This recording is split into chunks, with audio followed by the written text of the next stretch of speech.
Folks, Black Star Network is here. Hold no punches. I'm real revolutionary right now. Support this man, Black media. He makes sure that our stories are told. Thank you for being the voice of Black America, Roland. Stay black. I love y'all. All momentum we have now, we have to keep this going. The video looks phenomenal. See, this difference between Black Star Network and black-owned media and something like CNN. You can't be black-owned media and be scared. It's time to be smart. Bring your eyeballs home. You dig?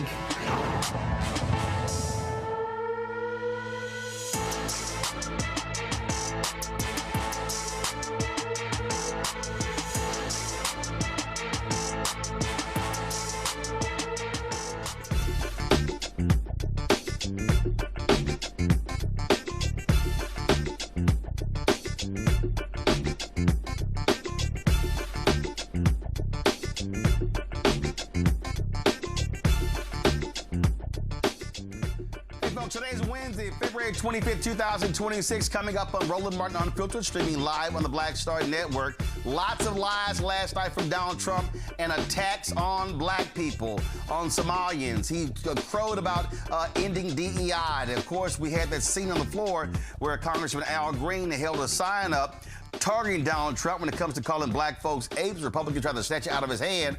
Congressman Al Green joins us on the show. A lot of lies about criminal justice reform. We will have a fact check about what took place last night. Also on the show, the Idaho City Council has gotten rid of Juneteenth and reinstated Columbus Day. Also, folks, a white Hunter College professor is under fire for some racist comments she made about black students. And we continue our salute to Reverend Jesse Jackson Sr. We'll talk with Barbara Reynolds, who authored 2 books on Reverend Jackson. It is time to bring the funk on Roland Martin Unfiltered on the Black Star Network. Let's go. He's got whatever the miss, he's on it. Whatever it is, he's got the scoop, the fact, the find. And when it breaks, he's right on time and it's rolling. Best believe he's knowing. Putting it down from sports to news to politics. With entertainment just for kicks, he's rolling. It's Uncle Roro, y'all. It's Roland Martin, rolling with Roland now. He's funk, he's fresh, he's real, the best, you know he's Roland Martin now.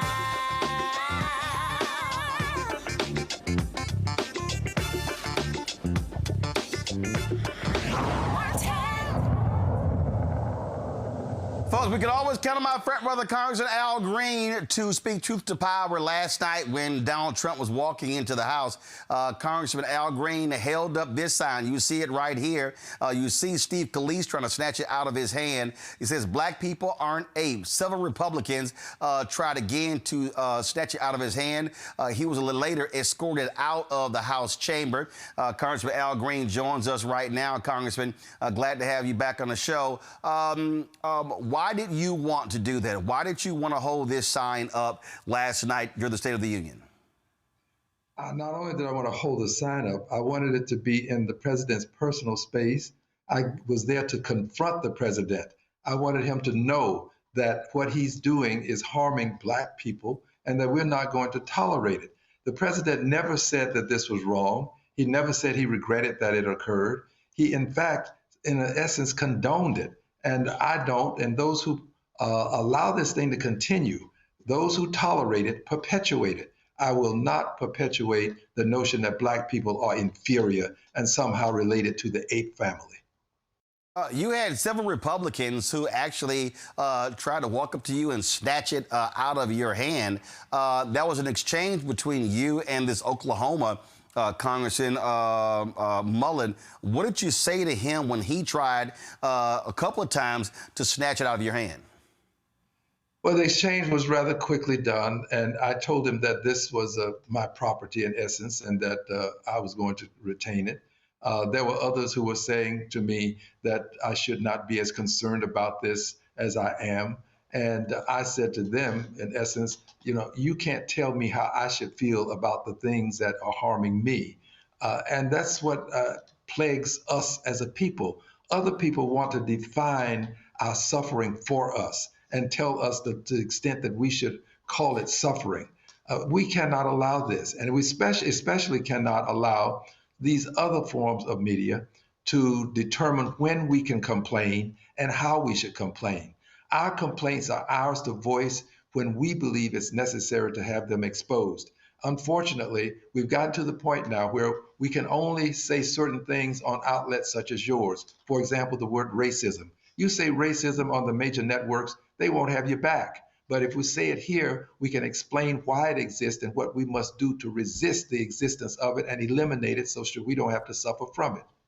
Well, here's the thing that's interesting. Wired magazine reported today that a White House staffer, go to my iPad, Henry, a White House staffer appears to run a massive pro-X account.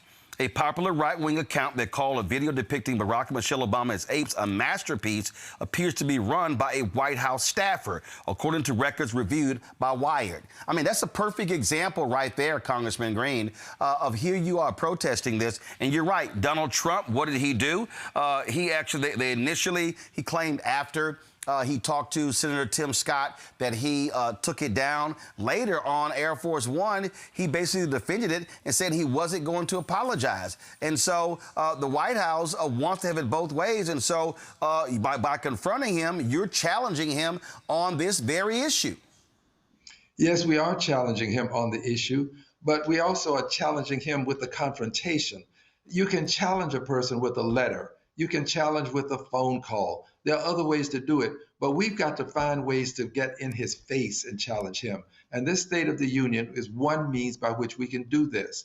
The president knows that he can stand back and this never touches him. And this is what he does. He could care less about our complaining outside the White House. But last night was the opportunity to be there and in his face. And that is something that he does not find a means by which he can avoid. What happened last night was unavoidable. And I will tell you, I went there to do this. The last time it was done with the spontaneity. This time it was intentionality. The president has to know that we're willing to get in his face. Did you voluntarily leave, or were you escorted out by the House Sergeant at Arms? Were you ordered to be removed? What happened there? It was a combination of both. I was asked to take down my sign, to hold it down, and I said, no, I would not do that. And we talked a bit more, and after talking a bit more, and they became very, as you know, upset about my continuing to stay on, he agreed that he would escort me out, and I did leave. But it was a combination of both, because at some point, there was going to be more of what was happening. I wasn't trying to avoid that, but I did want to make sure I got my point across. And I stayed until I felt that I gotten my point across. And my intentionality was to leave anyway. I didn't plan to stay to listen through what he was saying. That was never in a part of my program. I wanted to get my point across and then leave. And I did that, and I left. I got to ask you this here. There was this moment where Donald Trump said, if you agree with this statement, then stand up. The first duty of the American government is to protect American citizens, not illegal aliens. The right wing is really playing this up by saying, well, the Republicans stood up and the Democrats, they refused to stand up. What do you say about that? And Glenn Beck is like, oh, my God, that was the easiest applause line. And, here you had the family of a young girl who was killed by an undocumented worker. And they were like, how dare you dishonor by not standing up? What do you make of that whole part of the speech? Well, the first duty is to support the Constitution. And the Constitution has places in it where all people are to be protected. So I stand with the Constitution. He stands with a might makes right mentality. And if we allow this might makes right mentality, ends justify the means to persist, we will shred the Constitution. It will become meaningless. And we will then have more than authoritarianism. We will have the dictatorship that we all dread and would not want to see happen and occur in this country. I think even these people on the right, a good many of them would not want to see a dictatorship. But it's about the Constitution. What they try to do is reduce this to a person who's done something dastardly and say, do you support this dastard or do you support the American people? No, I support the Constitution. And if the Constitution accords a person rights, then you don't deny that person's rights simply because the person has done something egregious. You still have to afford people the rights that the Constitution says that they have, because at some point it can be my rights or your rights that the Constitution says that we have. And persons can then say, well, we don't support that because we think it's wrong. Well, you can't do that. I support the Constitution. And when the Constitution says that a person has rights, we have to give them those rights. I'll give you a great example.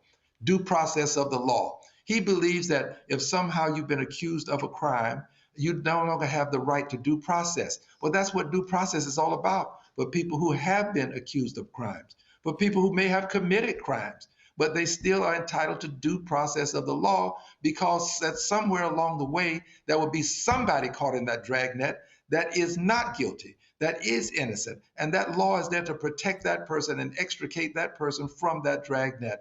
We have to have due process of the law. The president believes that he is the law, and no process is due other than what he would accord people of his own volition. Congressman Al Green, we certainly appreciate you joining us on the show. Thank you so very much. Thank you, dear brother. Thank you. Folks, going to go to commercial break. We come back. Lots more to talk about from last night's speech. We'll also chat with our panel as well as we break down the state of our union and the massive amount of lies that we heard last night from Donald Trump at the State of the Union. You're watching Roland Martin Unfiltered right here on the Black Star Network. With medicine and science under attack, I want to keep you and your family informed and healthy. I'm Dr. Ebony Hilton, and I knew at the age of 8 that I wanted to be a doctor. So I studied hard and became the first African-American female anesthesiologist hired at the Medical University of South Carolina since its opening in 1824. And I always say I was made into a doctor, but I was born to be a mom. And as a new mom, wife, sister, daughter, and friend, I understand how frightening a medical crisis can be. I care for individuals on some of the worst days of their lives, and it's my mission to provide you with a safe space to gain clarity on issues affecting your mind, body, and soul.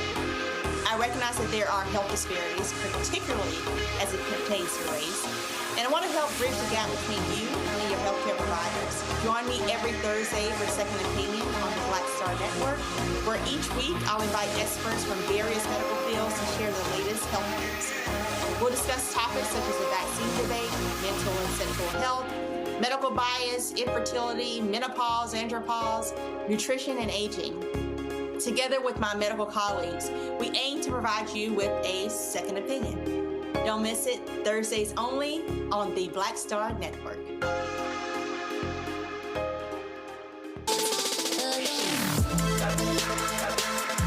Hey y'all, welcome to The Other Side of Change, only on the Black Star Network and hosted by myself, Rhea Baker, and my good sis, Jamira Burley.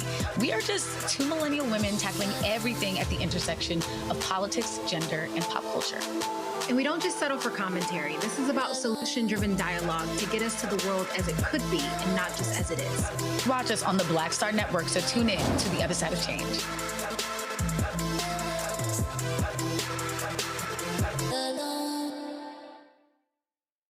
Hey everybody, I'm T.D. Jakes, and I want to encourage you to watch Roland Martin Unfiltered. It'll blow your mind.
Folks, a lot of lies last night, especially when it came to the issue of crime. Donald Trump claimed that he was responsible for rampant crime dropping the largest decline in recorded history. Well, guess what? Crime data shows that violent crime continued to decline in 2025, but it started in 2024. Actually, the trend began in 2022. Yeah. Here's some of the lies the twice-impeached, criminally convicted felon-in-chief said last night. I'm asking this Congress to pass tough legislation to ensure that violent and dangerous repeat offenders are put behind bars, and importantly, that they stay there. Starting last summer, I deployed our National Guard and federal law enforcement to restore law and order to our most dangerous cities, including Memphis, Tennessee, big success, New Orleans, Louisiana, big success, and our nation's capital itself, Washington, D.C., where we have almost no crime anymore in Washington, D.C. How did that happen?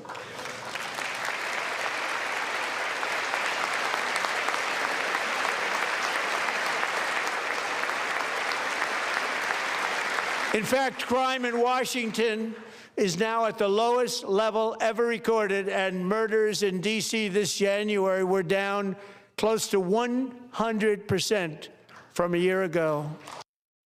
My goodness, lies, lies, lies, lies, lies. Deanna Hoskins, the president and CEO of Just Leadership USA, a national organization focusing on criminal justice policy at the federal level, joins us right now. Glad to have you here. Deanna, again, that was a whole bunch of lies. I mean, for Donald Trump to stand there and say it was all him, how in the hell did it all, how the hell is all up to you when the data shows violent crime was high when he was there, and then in 2022, then 23, then 24, going down, down, down, down. We've seen it in Baltimore, we've seen it in Chicago, and so it wasn't what the hell he did in the last year. At all, Roland. Thank you for that. Thanks for having me on. But you're exactly right. It was the restoration of some of that funding to fund programs that were community-led by people with lived experience, violence reduction programs, prevention, intervention, economic mobility, and workforce. Those things were actually put in place once he left office, so we saw the crime. Those are contributors to crime. And again, he's trying to create the environment by pulling all of those resources and those fundings to actually create a rhetoric around the need for law and order. It's just a control mechanism. Yeah, and see, the problem that I have with all of this here, if you listen to Mayor Brandon Scott in Baltimore, you listen to Mayor Brandon Johnson in Chicago, they talk about how they were able to do that, and it wasn't all about cops on the street. And that's the problem. You cannot deal with crime just by saying, oh, we're going to send in more cops and National Guard. That ain't it. That's not how you reduce crime. It is not. And I think if you really listen to what he said, he kept tying public safety to locking more people up, deploying federal forces, and expanding law enforcement. We've already expanded incarceration through the 94 crime bill, which we actually started investing because it was causing more harms. Prisons and locking people up doesn't keep us safe. We have the data and the information to show that programming, investing in communities, supporting people to have economic mobility, workforce pipelines, healthcare, housing, actually are the things that actually move people away from a survival mode of crime. We're not saying people shouldn't be held accountable, but you're creating the environment that actually leads to those projects, those processes around criminality that you're actually trying to actually enforce. And all you saw last night, that was all about I'm the tough guy, I'm the big bad tough guy, as opposed to what we call the soft aspects of reducing crime. Exactly. And also, Roland, if you be honest and you look at it, if you're creating the conditions, if you're actually changing housing laws that's restricting people to housing, if you're actually keeping the SNAP, TANF food benefits for felony conviction to keep food insecurity, you're pulling educational opportunities, you're pulling workforce opportunities, you're actually trying to create the environment to increase the crime, to justify the law enforcement going in. But let's also be honest. Expanding incarceration is profitable for those individuals who invest in private prisons and profiteering from incarceration. Absolutely. I want to bring in my panel right here to discuss this. Rebecca joins us. Rebecca Carruthers, President, CEO of Fair Election Center, joining us out of Washington, D.C. Joy Cheney of Joy Strategies, also from D.C. Brian Shapiro, talk show host, KSHP out of Las Vegas. Glad to have Brian as well. Glad to have all three of y'all here. Rebecca, the point here is, again, this is the games being played. And so Republicans and Donald Trump, what they want to do is, oh, I'm the big, bad, tough guy. And he wants to suck up all of the credit when the reality is he can't claim the credit. He's always trashing Baltimore and Chicago. So how are you going to trash Baltimore, Chicago, and other cities claiming credit for the hard work that they did to actually lower crime? But Roland, something to point out is some of his statistics, not only is it not incorrect, but then when the statistics have improved and trended in the right direction, like you said, it's not because of him or his policies. We saw this a few weeks ago when people saw San Francisco during the Super Bowl. It wasn't the hellhole that he had described all last year about San Francisco and Los Angeles and other places in California. So I think, you know, much like we discussed on the show last night, much of his speech is going to fall flat because it is flat. It's simply not true. And at this point, I think he's going to start to exhaust the American people because we're kind of tired of the bombastic rhetoric.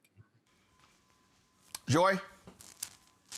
I mean, he already has exhausted the American people. Look at his ratings, right? Both for last night, but also his ratings in terms of the popularity of his administration. You know, this is at the beginning of an administration. He's only 1 year in. It usually gets worse, and he's awfully low, around 30%. So that is of popularity, and that everyone else he's very unpopular. People generally take what he says to be a lie and to have engaged in hyperbole.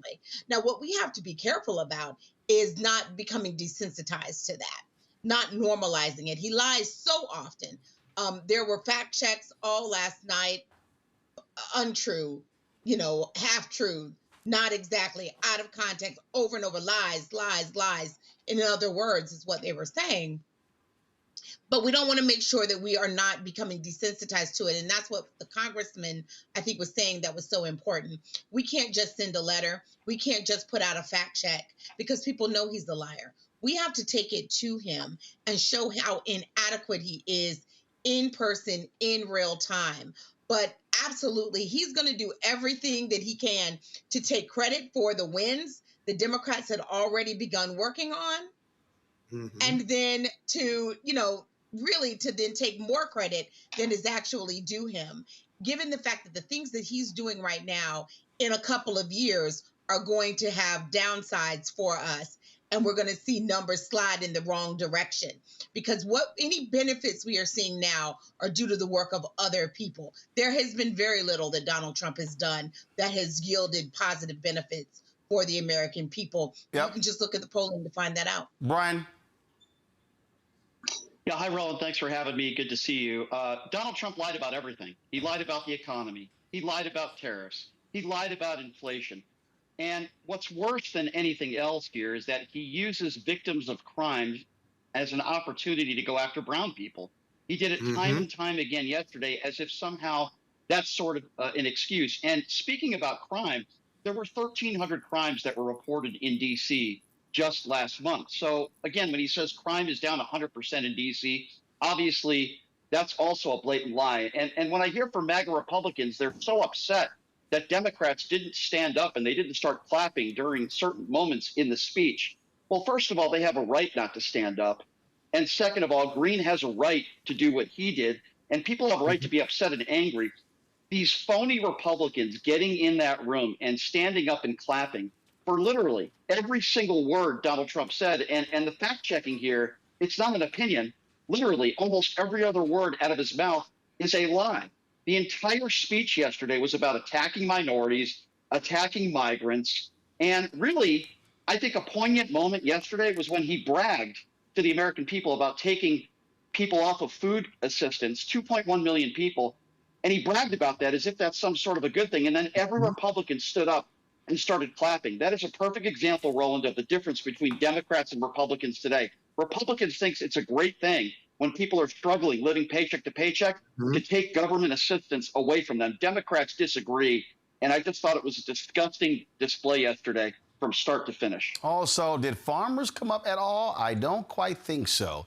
Deanna, what would you say to Democrats in this moment when it comes to the need for them to be advancing an agenda that, frankly, speaks to continuing the programs that cause crime to drop? That's what they should be talking about. Again, they should, Republicans always hit them on defund the police, but this is where they should be saying, no, the way that you, because truth be told, defund the police was actually about shifting resources away from just law enforcement, but they should be reminding, say, folks, this is how crime dropped. It wasn't all about sending in, again, National Guard and sending in more cops.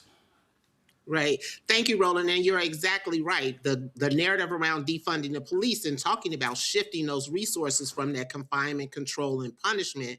And Democrats have to double down on the food insecurity. They have acts in the House already, the Restore Act, to remove the food ban around food insecurity that Brian talked about, the healthcare ban, the Medicaid that's actually being shifted, and people are getting ready to lose access to Medicaid. That's mental health. That's other healthcare services. The housing bills that are going through to limit people's ability of how long they could be on subsidized housing. That's going to move so many people back into homelessness, which actually is a part of the crime rate that we talk about when homeless people are homeless and hungry. Also, there's the unfair lending. There's the economic mobility. There are things that are on the floor for the Democrats to keep their foot on the pedal, to keep moving, that we can't move away from, because Brian said it. This is an attack on Black and brown people, and we cannot continue to build a social network for some of us. We have to build a nation for all of us around economic mobility and survival. And right now, we're just in a new rhetoric of control and power, and we're seeing it over and over again. Absolutely. Deanna Hoskins, we certainly appreciate it. Thanks a bunch. And folks with more information about your organization, where do they go? They can go to justleadership.org, JLUSA.org, and learn more about our organization and what we do, and actually working with some of us in some of our communities around pushing some of these agenda and supporting those communities. All right, we appreciate it. Thanks a lot. Thank you. Folks, after this break, Donald Trump lauds ending DEI, but isn't it interesting when Black Republican like Tim Scott goes on Fox News and how they trumpet the things they've done for Black people?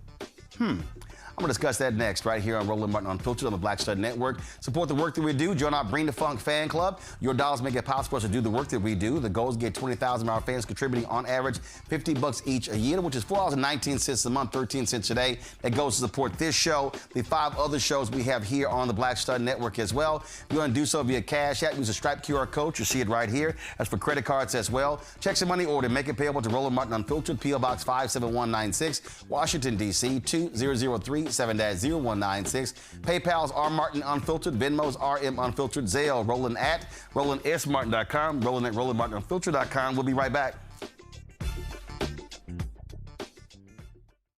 I'm Brittany Noble, Midwest-born, HBCU educated with experience in newsrooms across the country. Well, I've teamed up with Roland Martin to bring to you The Breakdown. This isn't just news. It's our stories, our voice, our community. Join me for The Breakdown, Monday through Friday at midday, only on the Black Star Network. With medicine and science under attack, I want to keep you and your family informed and healthy. I'm Dr. Ebony Hilton, and I knew at the age of 8 that I wanted to be a doctor. So I studied hard and became the first African-American female anesthesiologist hired at the Medical University of South Carolina since its opening in 1824. And I always say I was made into a doctor, but I was born to be a mom. And as a new mom, wife, sister, daughter, and friend, I understand how frightening a medical crisis can be. I care for individuals on some of the worst days of their lives, and it's my mission to provide you with a safe space to gain clarity on issues affecting your mind, body, and soul. I recognize that there are health disparities, particularly as it pertains to race, and I want to help bridge the gap between you and your healthcare providers. Join me every Thursday for Second Opinion on the Black Star Network, where each week I'll invite experts from various medical fields to share the latest health news. We'll discuss topics such as the vaccine debate, mental and sexual health, medical bias, infertility, menopause, andropause, nutrition, and aging. Together with my medical colleagues, we aim to provide you with a second opinion. Don't miss it, Thursdays only on the Black Star Network. Pull up a chair, take your seat. The Black Tape with me, Dr. Greg Carr, here on the Black Star Network. Every week, we'll take a deeper dive into the world we're living in. Join the conversation only on the Black Star Network.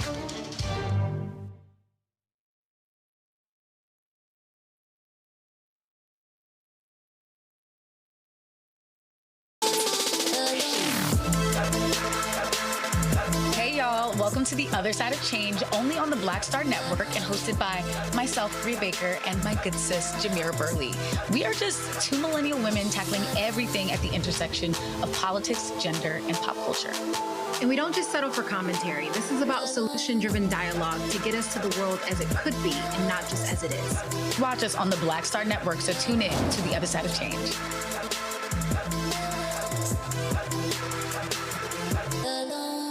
How you doing? I'm Mark Curry, and you're watching the Black Star Network. That's why I got these glasses on, because that black star is bright.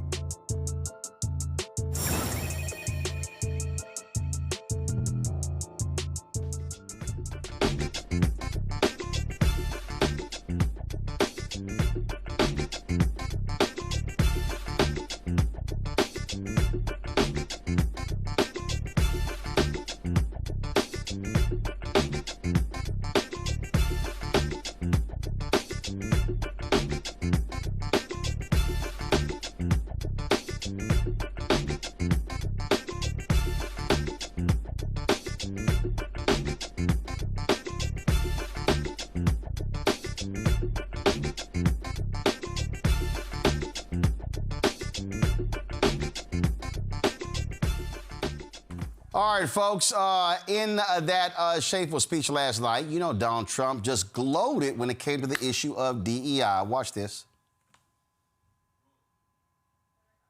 Ended DEI in America.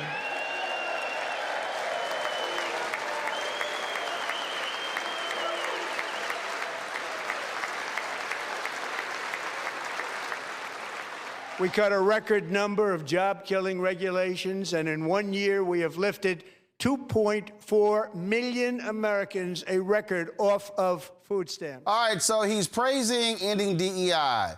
What does it say when you got nearly all white people standing up on the Republican side touting that?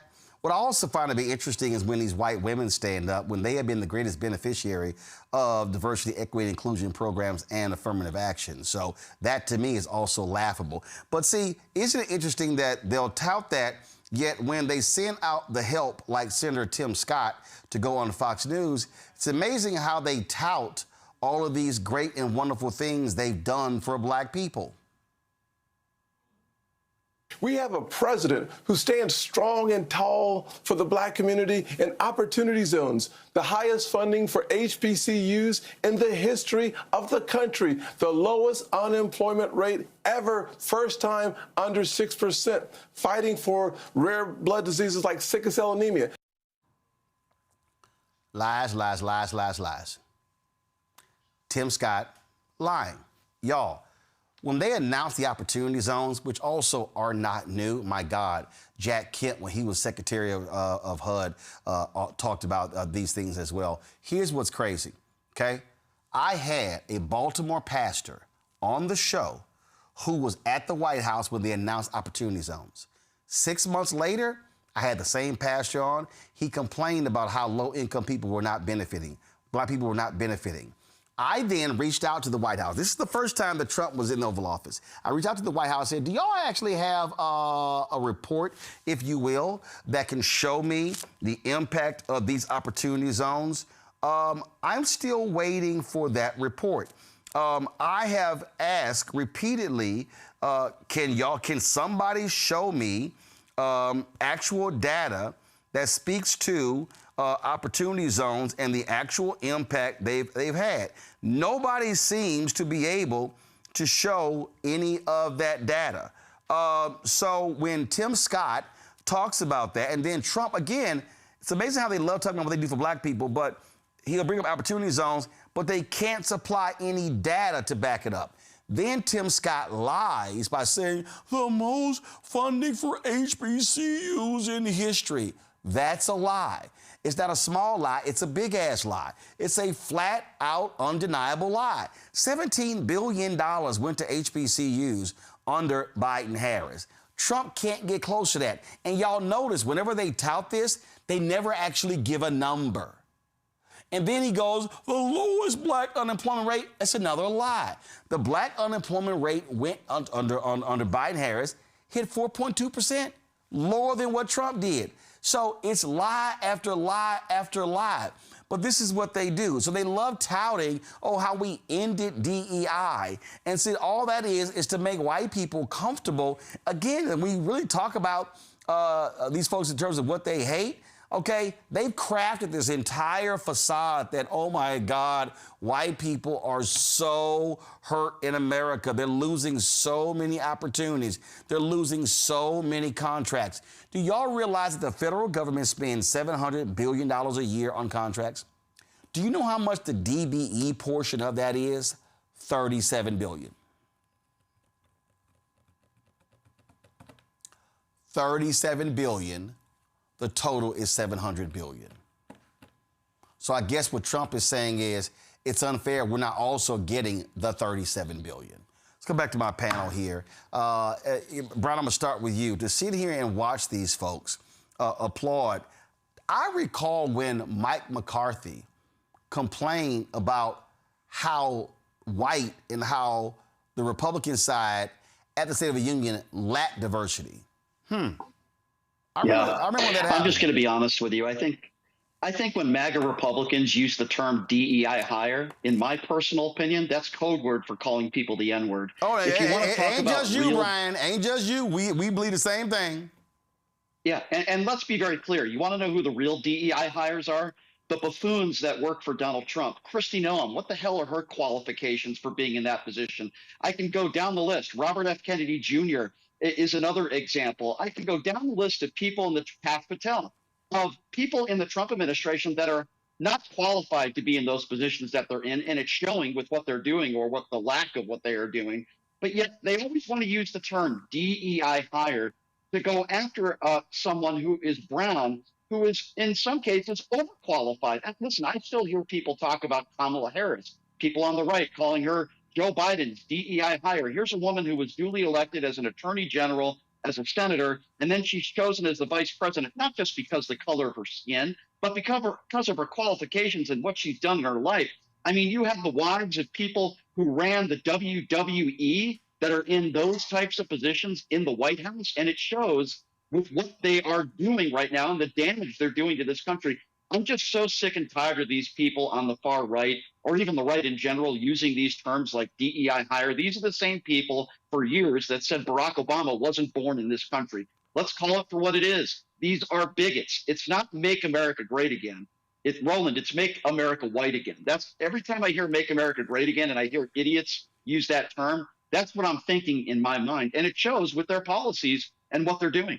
Yeah, you're absolutely right. You have folks like Tim Burchett and other Republicans, Joy, who will sit here and they say, oh, Vice President Kamala Harris, DEI hire. Oh, Judge Ketanji Brown Jackson, DEI hire. It is very interesting. You're absolutely right, Brian, that what they want to use is the N-word. And so they will use that against everyone, which is beyond laughable. They try it. Oh, and when these fools try it with me on social media.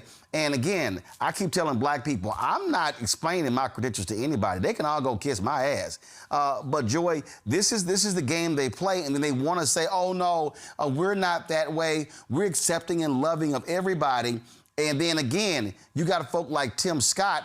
Now, mind you, his comments were in response to what Gavin Newsom said, which had nothing to do with black people. But this is the same Tim Scott who said that the ape video, that was the most racist thing I've seen come out of this White House. Well, guess what, Tim?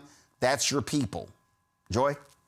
Yeah, it's definitely there are people. And what I thought was interesting about that comment was the most, right? That presupposes there were other racist things coming out of this White House, which he knows, right? Unfortunately, Senator Scott is in the sunken place, and we all know what that means.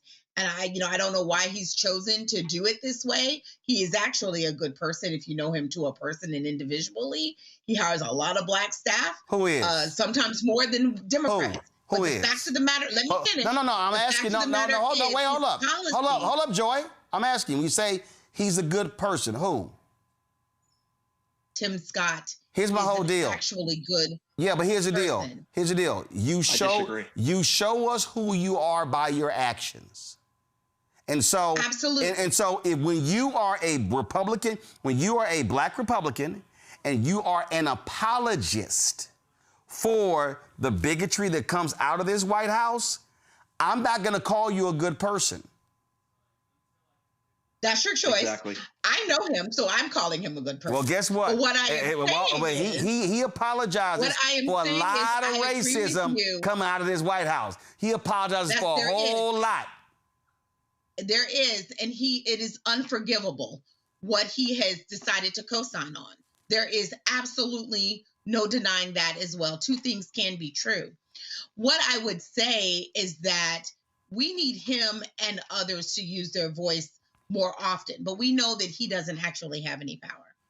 This administration, J.D. Vance, Trump, all of them have decided that they want to put their lot in with extremists, bigots, maybe not so extreme, maybe a majority of their party who believe that Black people, Latinos, Asian Americans should not have any opportunities. But it doesn't stop with them. They don't want women to have any opportunities. These people are beyond misogynist, and they're not just limiting themselves to me and Rebecca. They're also talking about white women, right? They're specifically interested in limiting the rights of white women. And their attack on DEI is really about them. Their attack on reproductive health is also really about them. It ensnares us, but it's also about them and what's going on in their household. And this administration has chosen to throw itself in with the likes of them because there are people who believe that unless they get all of the opportunity, Yeah. that it's not Can I enough. just, And that's what my concern is, because it's happening to us individually.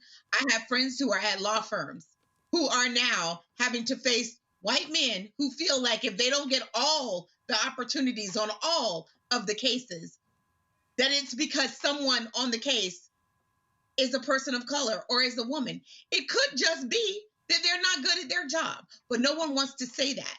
So the white partner then says, oh, well, this person wanted a woman, or, oh, well, this person wanted a person of color. And this administration is fueling those lies, fueling that anger. People who are incapable of competing, they are giving them an excuse. So we also saw the racism on display last night, and we could see it where they continue to attack black immigrants. This was the exchange between the racist Donald Trump and Congresswoman Ilhan Omar. You should be ashamed of yourself not standing up. You should be ashamed of yourself. That is why I'm also asking you to end deadly sanctuary cities that protect the criminals and enact serious penalties for public officials who block the removal of criminal aliens. In many cases, drug lords, murderers all over our country, they're blocking the removal of these people out of our country, and you should be ashamed of yourself. Listen, Rebecca, people say, oh, my goodness, that's not how Democrats should respond. I'm sorry, where I come from, when you hear bullshit, you call it out. Roland, something else I wanted to say, just continue on with the conversation with the other panelists. The first time I was called the N-word by a white person that I remember, I was about 4 years old. And quite frankly, it's not that I respect just being called the N-word, but don't hide it behind political correctness. Don't call it anti-DEI. Don't say it out loud and then blame it on Tourette's syndrome, or the same network then not show Free Palestine, but then they show the N-word being sporadically said in a live broadcast, in a taped broadcast that was later aired, and it could have been edited out. Let's just be real here. This is America. This has always been America.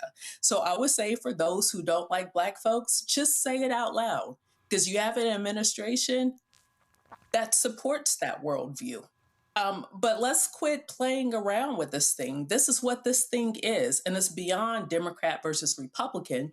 It's about white supremacy. So as we're battling for the soul of America, let's just have the battle. Let's just duke it out metaphorically. But let's figure this thing out, because that's ultimately what this fight is about. It's a foundational fight that's been happening since the inception of this country. So let's deal with it finally.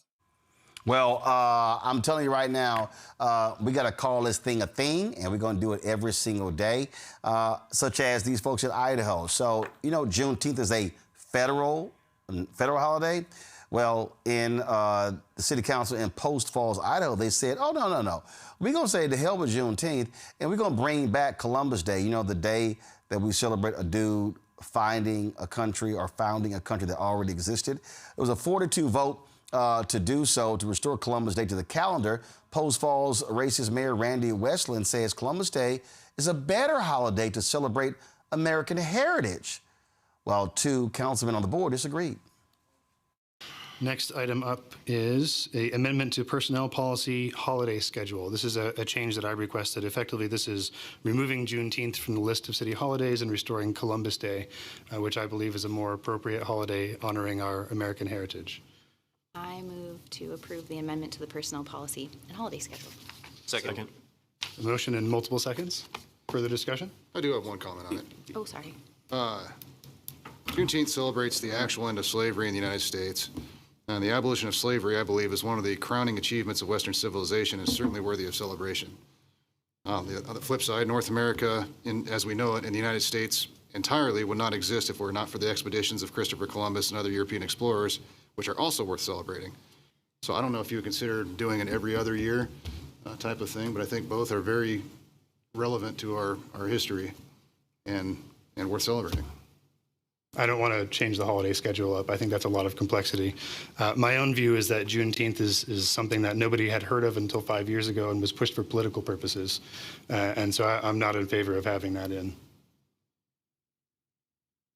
Cool. I would agree with Councilor Malloy. I think just because we didn't know about it doesn't mean it's not relevant. I do think that I would completely echo Councilor Malloy's sentiments that the elimination of slavery, which was common worldwide up until the rise of Western civilization, and unfortunately is still very common today, is something that we should definitely celebrate and hang our hat on, and not something that just because we didn't know about or was more or was made less relevant doesn't make it relevant to today. So I would definitely advocate for some type of arrangement. I don't think these two need to be mutually exclusive.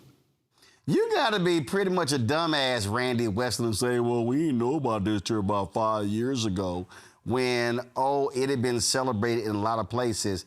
But again, we're talking about Idaho, which is the home of a lot of white supremacists, a lot of militias. So I can understand why he wouldn't quite understand Juneteenth. But it goes to show you their sheer ignorance.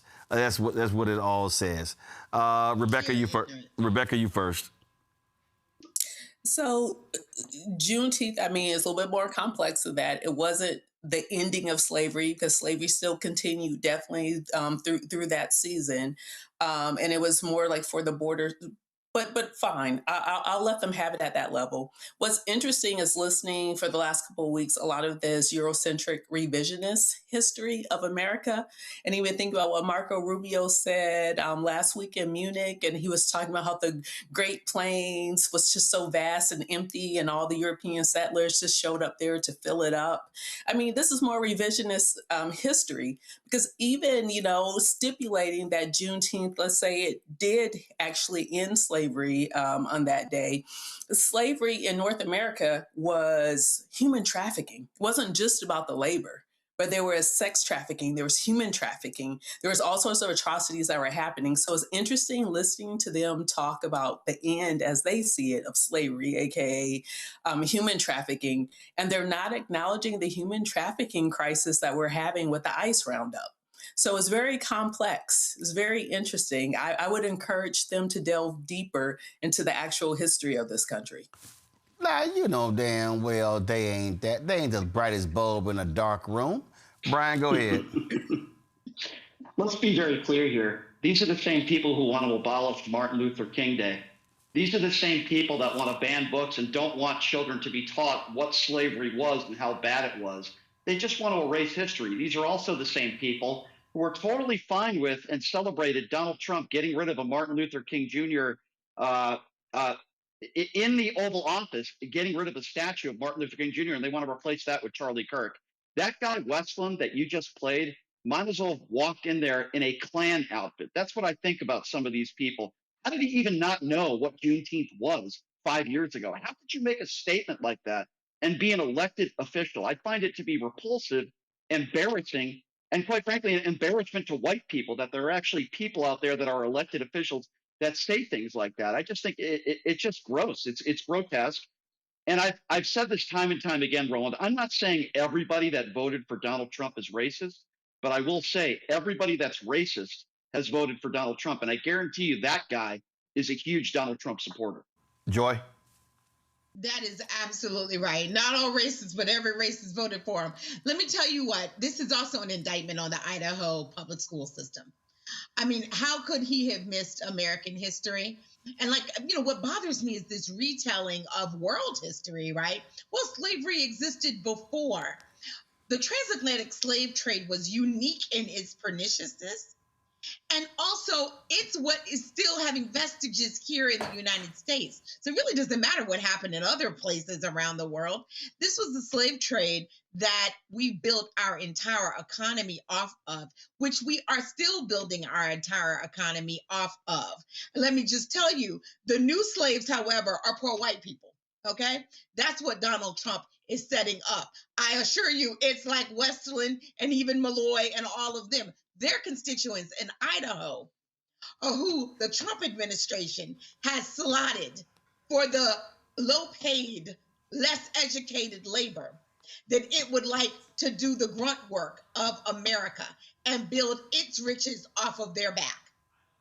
That is the issue of the transatlantic slave trade. These dumb white folks are also the victims of it as well. That's what he doesn't know. That's what I know. But of course, I went to Harvard Law School. Well, I ain't go to Harvard Law School, and I still know these folk ain't the brightest bulb in a dark room. And I can guarantee y'all, when it comes to my travel around America, Post Falls, Idaho will never make the cut. Gotta go to break. We come back. We're gonna talk about this Hunter College professor in New York. Let's just say she was stupid for some comments made on a hot mic regarding black kids and education. We're gonna talk about that and lots more in the second half of Roland Martin Unfiltered right here on the Black Star Network.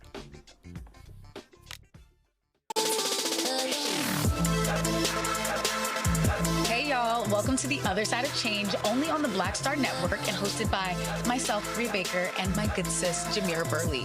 We are just two millennial women tackling everything at the intersection of politics, gender, and pop culture. And we don't just settle for commentary. This is about solution-driven dialogue to get us to the world as it could be and not just as it is. Watch us on the Black Star Network, so tune in to The Other Side of Change.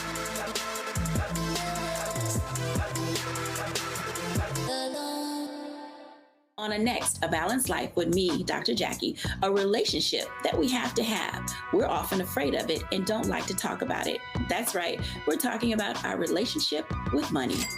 And here's the thing, our relationship with money oftentimes determines whether we have it or not. Balancing your relationship with your pocketbook, that's next on A Balanced Life with me, Dr. Jackie, here at Black Star Network. With medicine and science under attack, I want to keep you and your family informed and healthy. I'm Dr. Ebony Hilton, and I knew at the age of 8 that I wanted to be a doctor.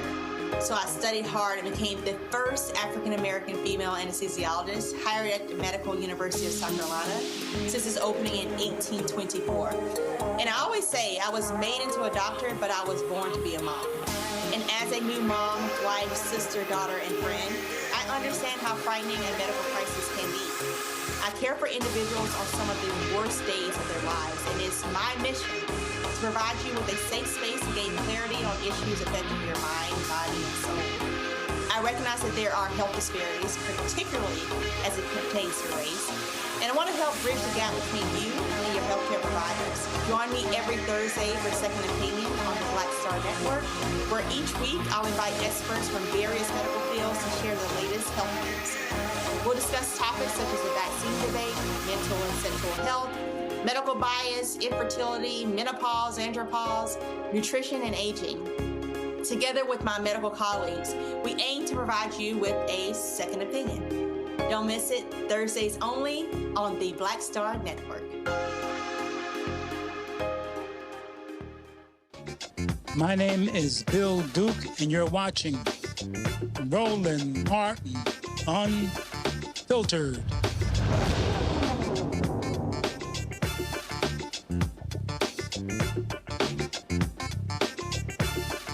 Not everybody who's a professor can be called smart. This includes a social biology professor, Allison Friedman of Hunter College in New York. So there was a meeting on February 10th, the Community Education Council in New York's District 3. They were talking about education. She said this about 8th grade black students they were speaking about the potential shutdown of the school, and well, she decided to just pop off and say this. Mr. Goldman and 2 other students on Fridays. He delivers lessons and helps us fit those skills into our lessons. Bad schools that like they're they're too dumb to know they're in a bad school. Independent in our class. I mean, fuck. But apparently Martin Luther King said it. Like if you train a black person well enough, they'll know to use the back. You don't have to tell them anymore. They're just Allison Friedman, what you're saying is absolutely hearable here. You've got to stop.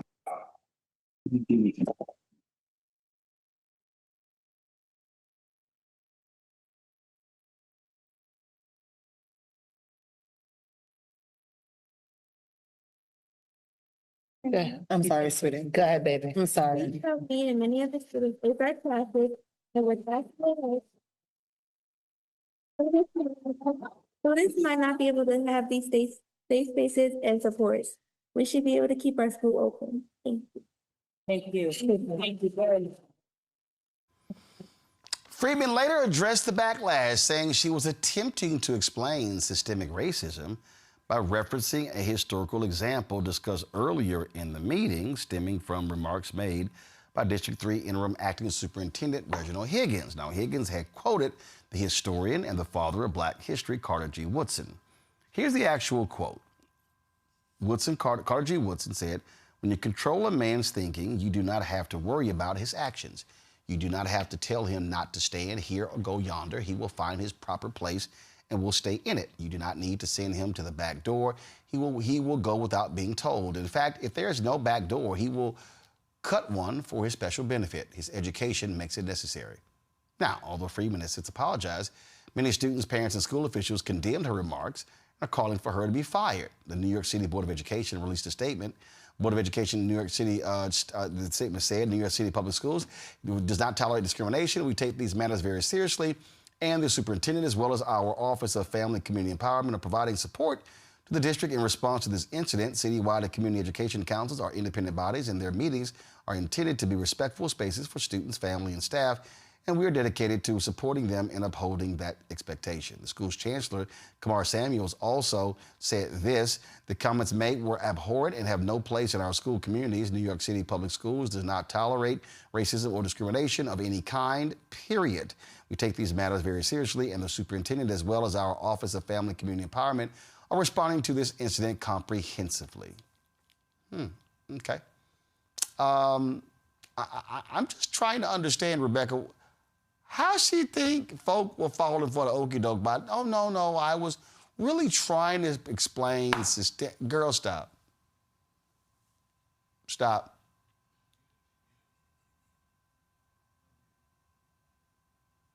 Joy and I both had and we're resting our heads on our chins. Here's the thing.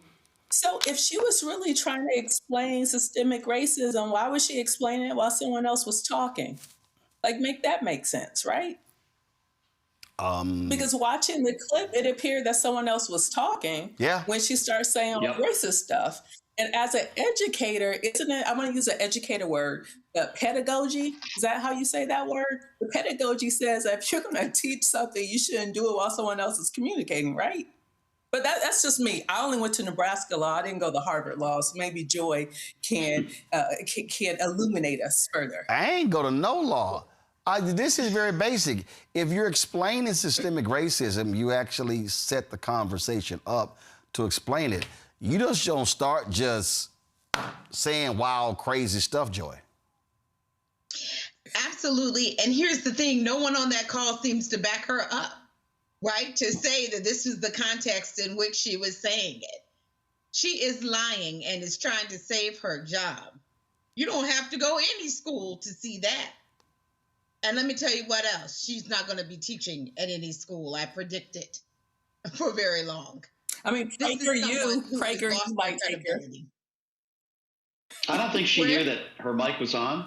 Maybe I'm wrong. I don't think she knew maybe her mic was on. But regardless of that, she should be fired immediately.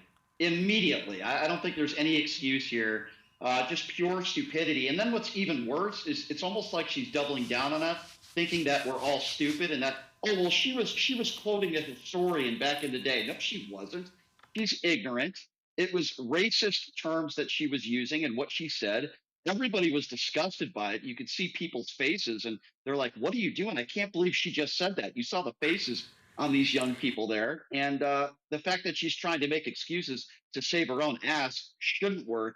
And yes, I do believe that she should be fired immediately for this. There's no excuse for it. Yeah, I'm like, boo, we're not buying your little nonsense. So can you please stop? But, you know, this is what happens when people's true feelings are revealed. And then they just mad that they didn't hit the mute button because clearly somebody else was talking. And then she thought she was talking to somebody else and she was on mute. No, you weren't. And now we know what. Roland, I was just going to say, you know, the sad part about it is I bet you there are students and there might even be colleagues who have had bad experiences with her, but they couldn't quite put their finger on it, right? They couldn't quite convince anybody that maybe she was racist or maybe she was, you know, a problem in someplace else. They ought to not only investigate her current comments, but make sure there haven't been any accusations against her, because oftentimes that's what we find, that the person, you know, they get caught. But then when we look back, there were plenty of signs that what they said publicly was always the way they felt. Yeah. Oh, yeah. And it's like, we're real clear. All right, folks, time for Black Star Network headlines with Brittany Noble. A Chicago police officer accused of violating the rights of Black drivers has been stripped of his badge. Officer Richard Rodriguez is now the 5th member of the North 18th District Tactical Team to lose his command amid an expanding misconduct investigation. The action comes after Chicago police launched a review that uncovered what officials described as a troubling pattern of undocumented and unprofessional traffic stops. Rodriguez was flagged in a database released by Inspector General Deborah Witzberg, created to identify hotspots of alleged police misconduct. He reportedly has more complaints than any other officer in the unit except Officer Joseph Vecchio, who is also assigned to the 18th District Tactical Team. Rodriguez is currently facing 28 complaints and is named in 8 pending lawsuits. Well, the Trump administration is weighing a new requirement that would force U.S. banks to verify the citizenship status of both current and future customers. According to sources who spoke to CNN, the potential move could come in the form of an executive order as part of the president's broader immigration crackdown. If implemented, banks could be required to request new documentation from customers, including passports or other records verifying U.S. citizenship. Well, a woman who claims to be attending service during a Minnesota church protest covered by former CNN anchor turned independent journalist Don Lemon last month is now suing him and other protesters. She claims she suffered from severe emotional distress as a result of the incident. Ann Doucette said she was attending a worship service at the city's church in St. Paul, Minnesota, January 18th, when she alleges Lemon and others unlawfully interfered with her ability to freely exercise her religion in a private place of worship. The demonstration was live streamed and held in the wake of Renee Good's death and was meant to confront the city's church pastor, David Easterwood, who is Minneapolis ICE official. Doucette is suing for an unspecified amount. Well, a new study published by professors from the Zucker School of Medicine at Hofstra Northwell says a major demographic shift is now underway in the United States. White births have fallen below 50% for the first time ever. The researcher calls it historic, saying minority women are now the majority. The study analyzed Centers for Disease Control and Prevention data on 33 million births in the United States, tracking trends by mother's race and ethnicity. It revealed white births at 49.6%, while all other groups taken together, including Hispanic, Black, and Asian, make up 50.4% of all births. Roland? All right. I want to deal with that because, Ryan, I wrote when I did my book, White Fear, How the Browning of America is Making White Folks Lose Their Minds, I pointed to the white death rate in a number of states surpassing the white birth rate. And I remember when I saw that story, I think it was in Newsweek, a decade ago, I said, uh-oh, this thing is starting. And when we look at what's happening right now, there's no doubt in my mind the reaction that we're seeing from MAGA, what we're seeing from all of these folks, the attacks on DEI, is all because of this. And here's the biggest problem that I have. The biggest problem that I have, all these yahoos in mainstream media are completely ignoring it. They don't want to talk about it. They don't want to deal with it. They don't want to confront it. There have been individuals who are show hosts who I have been personally texting and emailing for years saying, y'all, this thing is happening. What are you talking about? And they want to talk about every other thing. It is as if even when we talk about identity politics, they want to act like whiteness is not an identity, is not part of identity politics. And it is. And I think one of the reasons why we are struggling to really understand what's going on is because mainstream media, and I'm talking ABC, NBC, CBS, Fox News, MSNBC, CNN, they do not want to have a real conversation. When you look at who's responding to what ICE is doing and how they're doing it, when we begin to talk about all these different attacks, the attacks on books, the banning of books, and we're not studying that, and also what's happening when it comes to elections, in terms of how they're trying to come up, oh no, now your driver's license is no longer good enough. Your real ID is no longer good enough. Now you got to have your passport or your original birth certificate. This is driven by this very issue. The Great Replacement Theory is driven by this here. And so Elon Musk, all he does is tweet about fertility rates. And what drives them crazy, and I've been saying, sorry, you can't blame black people, Latinos, and Asian Americans because white people stop having enough sex and stop having babies. Sorry, that's a white-on-white problem. Yep. It's funny because when you talk about gun control, all they want to talk about is black on black crime. And you're absolutely right, Roland. When you go to the mainstream media, they don't want to talk about these issues. They would rather salivate over attacking Don Lemon for going into a church and simply taking out his phone and doing what any journalist would do and start recording and asking questions. They don't want to talk about these real issues. They want to talk about these culture wars. And you mentioned Elon Musk. You're absolutely right about that. A perfect example. And here's a guy who, for lack of a better term, spreads his seed all over the country, has all these women sign non-disclosures, and is not a father. So you're absolutely right, and it is extremely frustrating when you look at so many of these national networks all over this country not talking about the real issues that Americans are facing. I couldn't agree with you more. This was a tweet that he sent out. Give me 1 second, I'm going to pull this up. he sent this tweet out, and this was this was last year, and Elon Musk tweeted this. The story was fertility decline hits all 50 states, new lows nationwide. It says the U.S. fertility rate dropped to an all-time low of 54.5 births per 1,000 women in 2023, less than half its 1957 peak of 122.9. Okay, Elon goes, low birth rates will end civilization. Okay, Rebecca, here's the problem here. We're not running out of people. It's the right people. See, what he's saying, what Elon is saying, and this is what MAGA has been focused on. You've seen these videos. Look at this. We're in Paris, and oh my God, it's ghetto.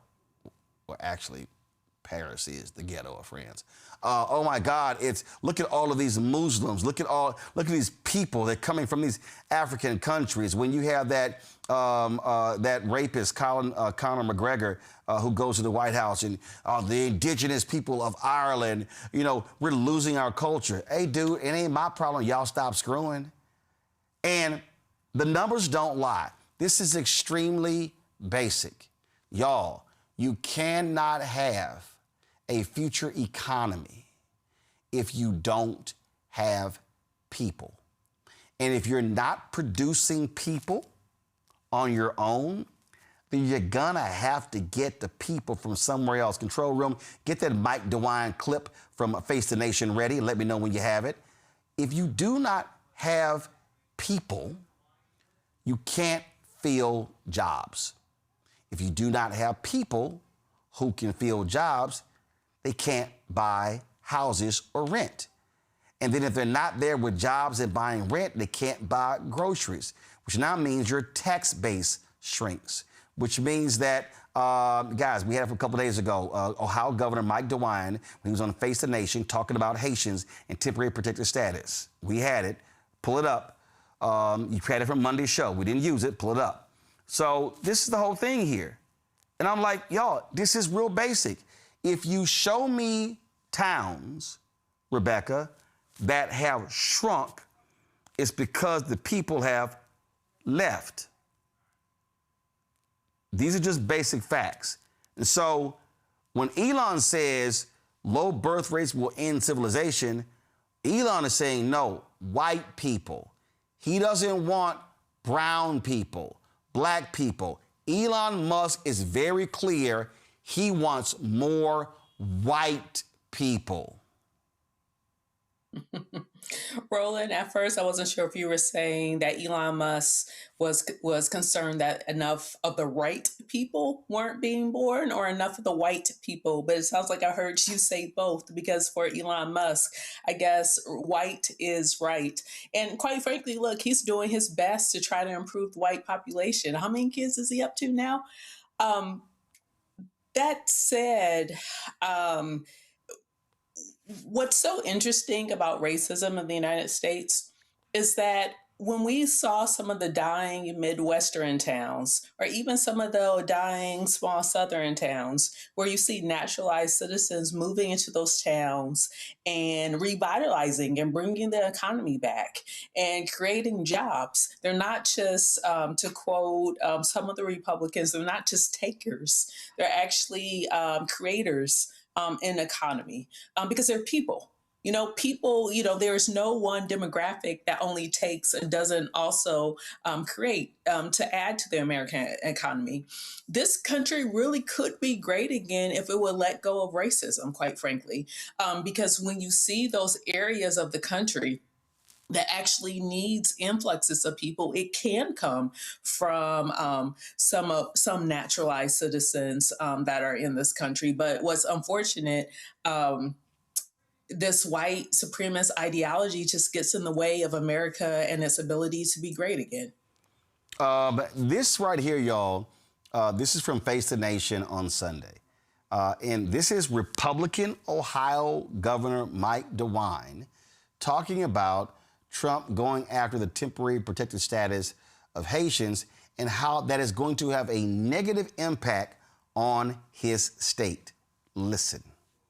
Governor DeWine, in Ohio, your state has been the focus of the Trump-Vance campaign during 2024 and of their administration now, particularly the Haitians that you have, tens of thousands in the state of Ohio. You said this week ICE has not been clear on when they're going to surge to your state. Did you bring that up when you were at the White House? I did not. I didn't have the opportunity to do that. Look, Margaret, my position has been very clear in regard to TPS for Haitians. I think temporary protected status, yes, which the president is trying to revoke. Yeah, now. I think the policy to revoke that is wrong. I think there's a consensus in this country, as we all have said. Let's get rid of the violent offenders, get them out of here. I think there's a consensus behind the need to do a good job on the border, and I think the president gets high marks for doing that on the border. But once you get beyond that, I don't think there's a consensus for taking people who are working, who are supporting their family. And we've kind of seen it in almost in a micro way with the Haitian community that's come into Springfield.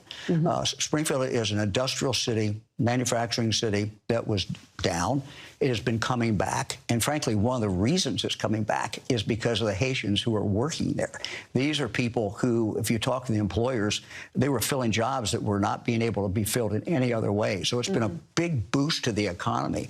So if one day they know that TPS is taken away, no employer can hire them anymore. And so you got to have all these people who are unemployed. So I think the policy there is wrong. And if I could just say this, I think that this is a real opportunity for the president in regard to immigration, probably after the election, because nothing's going to get done before the midterms of 2026. That's right. I think the president has a chance to do something that no president has done for 4 decades. If you would take that opportunity, and I think after the election he'll have a chance. Joy, here's my whole point. Here you have a Republican governor says they filled jobs that could not be filled. We've run clips of one CEO who said, oh my God, these folks are amazing. He's like, they work hard, they get the job done. He said, we could not be doing the business we're doing without them. Okay, so wow, it sounds to me like that's the kind of folk you want in the United States. Oh, the haters, when Donald Trump and J.D. Vance were lying about they were eating cats and dogs, well, we also know what happened. There was a white woman whose pet was missing, who made that crap up, and then later came out and admitted that she lied, she was wrong. Oh, by the way, her pet was returned. And so what they've done is they have completely insulted thousands of Haitians, and then you have these racist white folks in Ohio. We don't want them here. Okay, guess what? Your little rinky-dink ass town is gonna die then.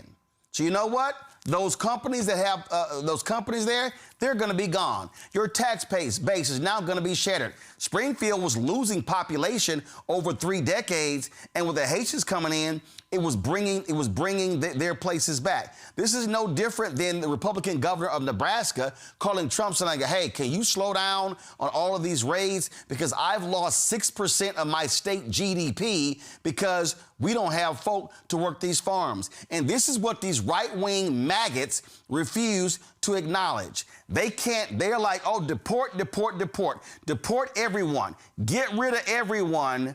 Then it's like, oh, crap. Who's going to build houses? Who's going to work farms? Hey, slow down. Don't do that because now you're affecting my business. Well, y'all got to make up y'all damn mind. The reality is, if white people in America aren't having babies, you're not going to have a country 30 years from now. These are just some basic ass facts. And there's some black people. I've seen y'all, Roland sitting here, he's touting immigration. Y'all, this ain't hard. This ain't hard. Facts are facts. It's math. It's math. The math ain't mathin'. And the fact of the matter is, if you go and talk to anyone who's in one of these towns that are dying, a mayor, a county executive in they are happy to see people from other countries. Look at what happened to Afghan refugees, right? There were cities and states begging, like, please come here, relocate here, rebuild here, bring all your skills here. anybody. There are people around the world who are saying, hey, if you are an American who wants to get away from America, come here. Everybody wants the best people. Only dying, dumb nations don't want the best people, and that's irrespective of race. Even Donald Trump and Elon Musk said, we're not hiring all you white folks for these jobs.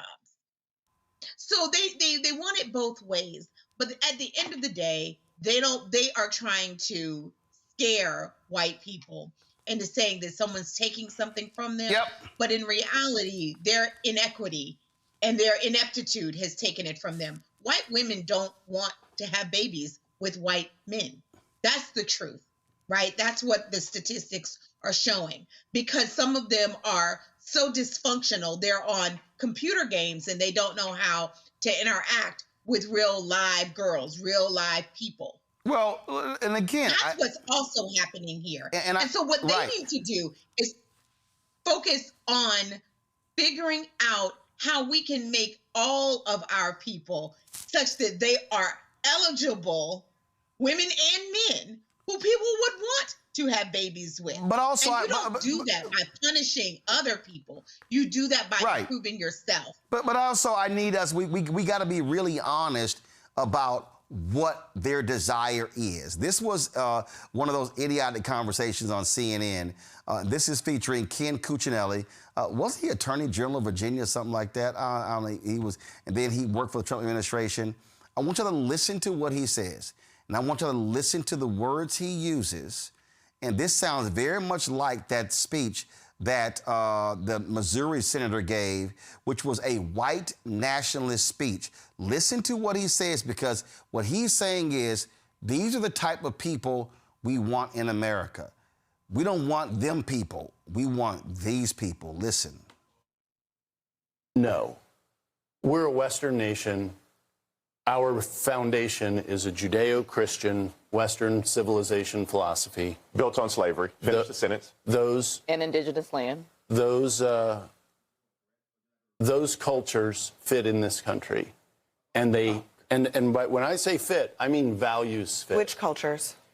Similarly Western cultures. So Chinese Americans out, Japanese Americans out, Arab Americans out. Here they are. Here they are. Most of this entire hemisphere isn't white. No, they're here. It's not about white people. We have lost confidence. It seems the Republican Party. This is something that won't be confronted. The Republican Party seems to have lost faith in the revolutionary ideal of this country. That it doesn't matter the color of your skin or what country ever you color your hair. No, that is not true. Our ideals make American. But a country like Somalia or Syria or Afghanistan, you cannot vet individuals coming from those countries. You cannot do it. So hold on. Can't be done. You just and so I land in the place of favoring You're shifting it now, because you were saying before that it was about.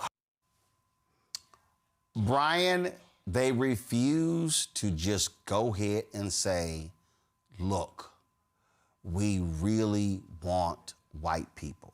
So they use the phrases, oh no, our foundation is a Judeo-Christian Western civilization philosophy. Okay, Ken Cuccinelli, let's do the math. Germany, Germany, are they producing more white people? Nope. England. What an absolute. Nope. Hold on, no. England. Nope. Ireland. Nope. Italy. Nope. Like, if you start naming all of these Western, these Judeo-Christian, Western civilized countries, they're not producing more white people. Because when you look at fertility rates all across the world, white nations aren't having babies. So it's like, oh, so you think, I mean, Germany, the only reason the German economy has been consistently stable, they've been losing population. Why has the German economy been stable? Because of immigration. The Germans like, yo, we hate immigration. We don't want immigration, but damn, immigration is saving our asses with our economy. These are facts. But Ken Cuccinelli, just say it. We want white people. Donald Trump gave a speech in Philadelphia where he said, can we just get some people from Denmark, from Sweden? Donald Trump just said it. I need more white people. So embarrassing to hear that guy on CNN. It's Brian. Brian, go. It's just so embarrassing to hear that guy on CNN spew that absolute nonsense. When I think of America, I think of diversity. When I think of America, I see the fact that it's a land of opportunity where we have all sorts of different people in the crayon box that can come to this country and make something of themselves. Heck, even Donald Trump said something not that long ago that a lot of MAGA didn't like, which was, we don't have enough talented people in America. We need to bring over 600,000 people from China. And I know a lot of MAGA Republicans didn't like that statement. But to hear that guy go on national television and make those statements, you're right. Why don't you just say it out loud? We just want white people here. We don't want people from other cultures here. And by the way, it doesn't help when the Republican Party is also the party that claims that they're anti-abortion and they're pro-life. Not to really get into that topic, but maybe if you weren't against maternity leave, and maybe if you weren't against basically every government program that can help that single mother raise that child, maybe more people would be having babies. Maybe they should think about that. But at the same time, again, it's the same thing over and over and over again. They just say it with different terminologies on CNN. Ken on CNN basically saying to the world, we don't want colored people in this country. We don't want people from different cultures here. This is founded from white people. We want white, which, by the way, anybody who could pass a third grade civics test would tell you that's not true history lesson. It's just not true.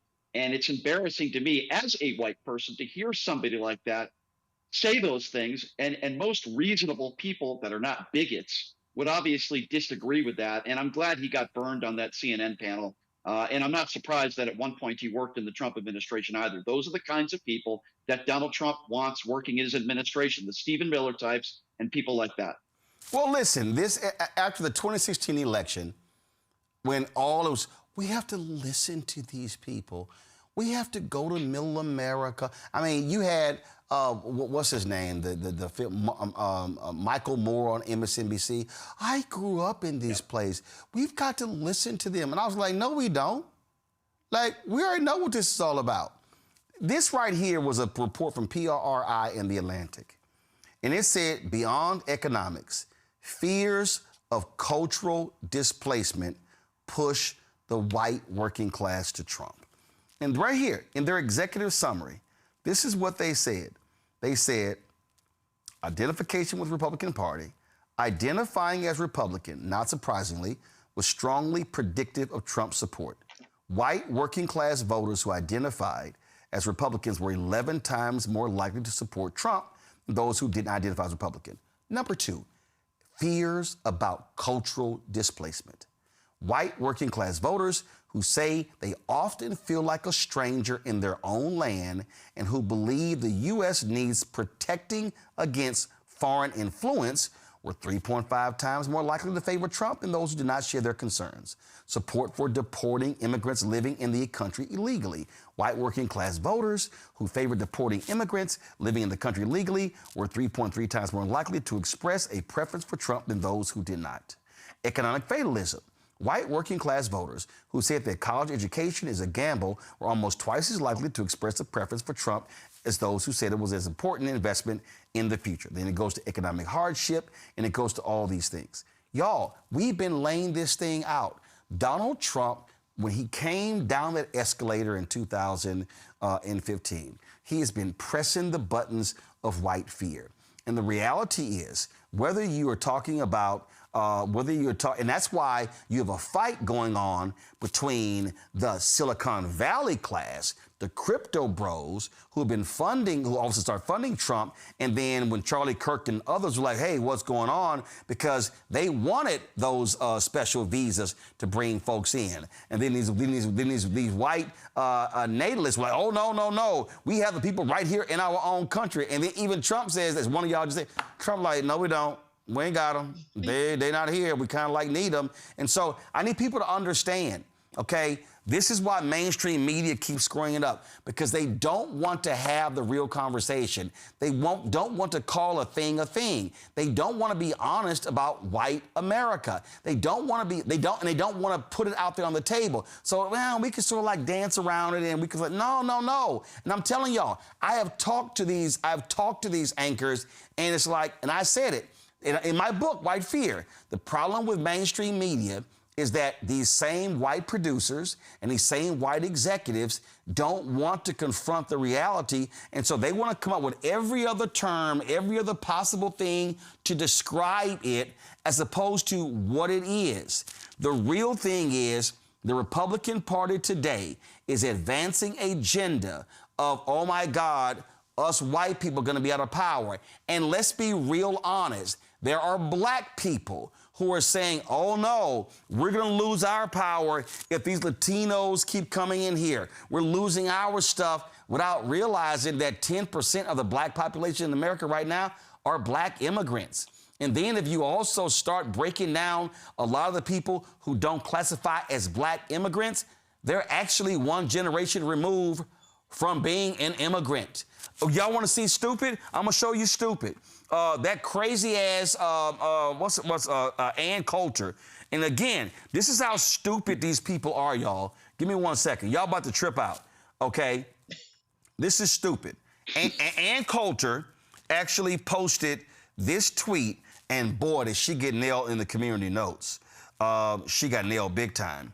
And again, I just want y'all to understand when we talk about these things, when I say one person removed, okay? So the person who sits here and wants to tell me about, you know, all your FBA people, well, guess what? Shirley Chisholm, hello, Harry Belafonte, Sidney Poitier, Eric Holder, like it's a whole, Westmore, it's a whole, I mean, my God, go to New York City. What the hell do y'all think Jamaica Queens is? Why they call it that? It is unbelievable to me when I listen to these people who don't understand when you say that there's a lot of people here. So here's Ann Coulter. This dumbass tweets, that beautiful ending to Trump's SOTU address reminds me why we can't have a second, third, or fourth generation immigrant as president. Love for our country has to be in your genes. The reader context. President Trump is a second generation immigrant through his Scottish-born mother and a third generation immigrant through his German-born paternal grandparents.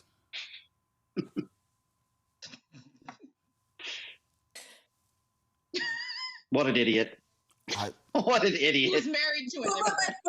But Roland. Right. Who's married to an immigrant and who's in the Epstein files. And whose first wife was an immigrant.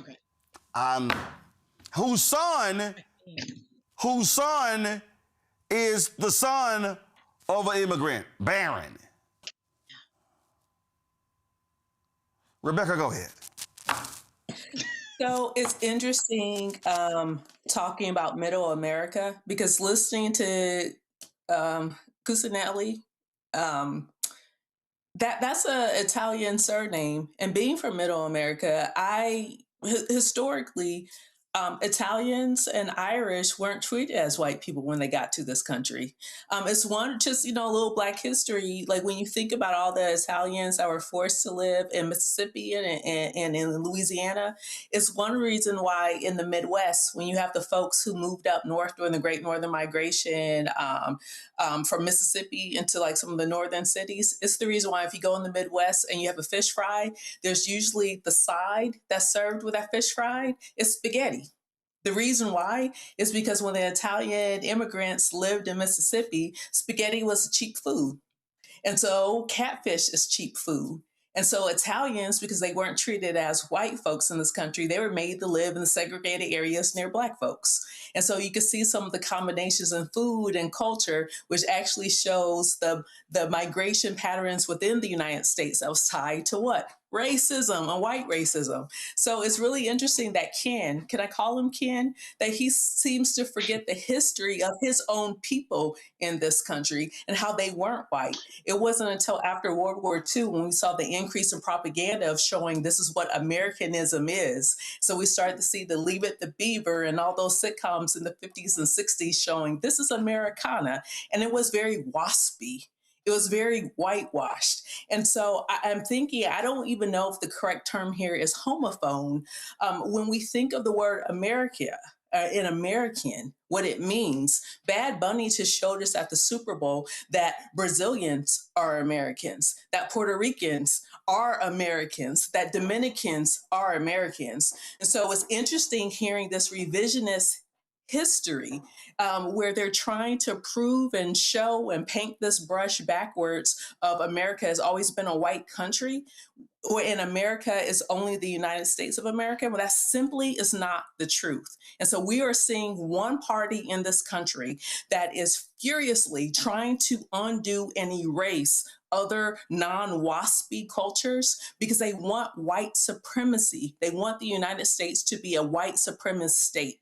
When we see the fall of apartheid in South Africa, they were afraid they were going to lose a white supremacy state. When we look at the UK, a white supremacy state, you can even make an argument about certain things in the Middle East of white supremacy states, but I won't go there tonight.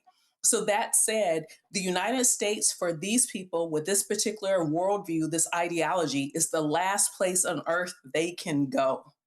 Yeah. And that's what this fight is. And so people just need to understand, I need our people to understand what is being played here.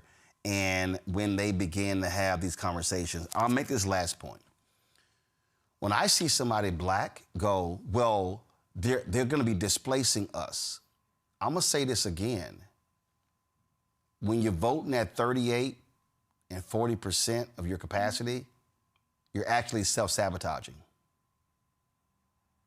You're self-sabotaging. When I see these stories, they're like, oh my goodness, the black population of New York City is decreasing. It's not what it was when David Dinkins was there. Yeah, because when you basically destroy what were middle-class jobs, people are going to leave and go places. What also people don't understand is that there's been a reverse migration happening in the last 20 years. But also understand what the reverse migration is also about. There are a lot of black people who are leaving places because they also want to go where they want to go home, where their family members are. I mean, the reality is there are people who are leaving New York City, who are leaving Chicago. Chicago used to be number 2 in America of the most number of African Americans. New York City was number 1, 3.5 million. Chicago was 2. Chicago got surpassed by Atlanta. So when you start talking about people leaving Chicago, there are a multitude of reasons why. And so there were economic reasons why black people were leaving the South to go north.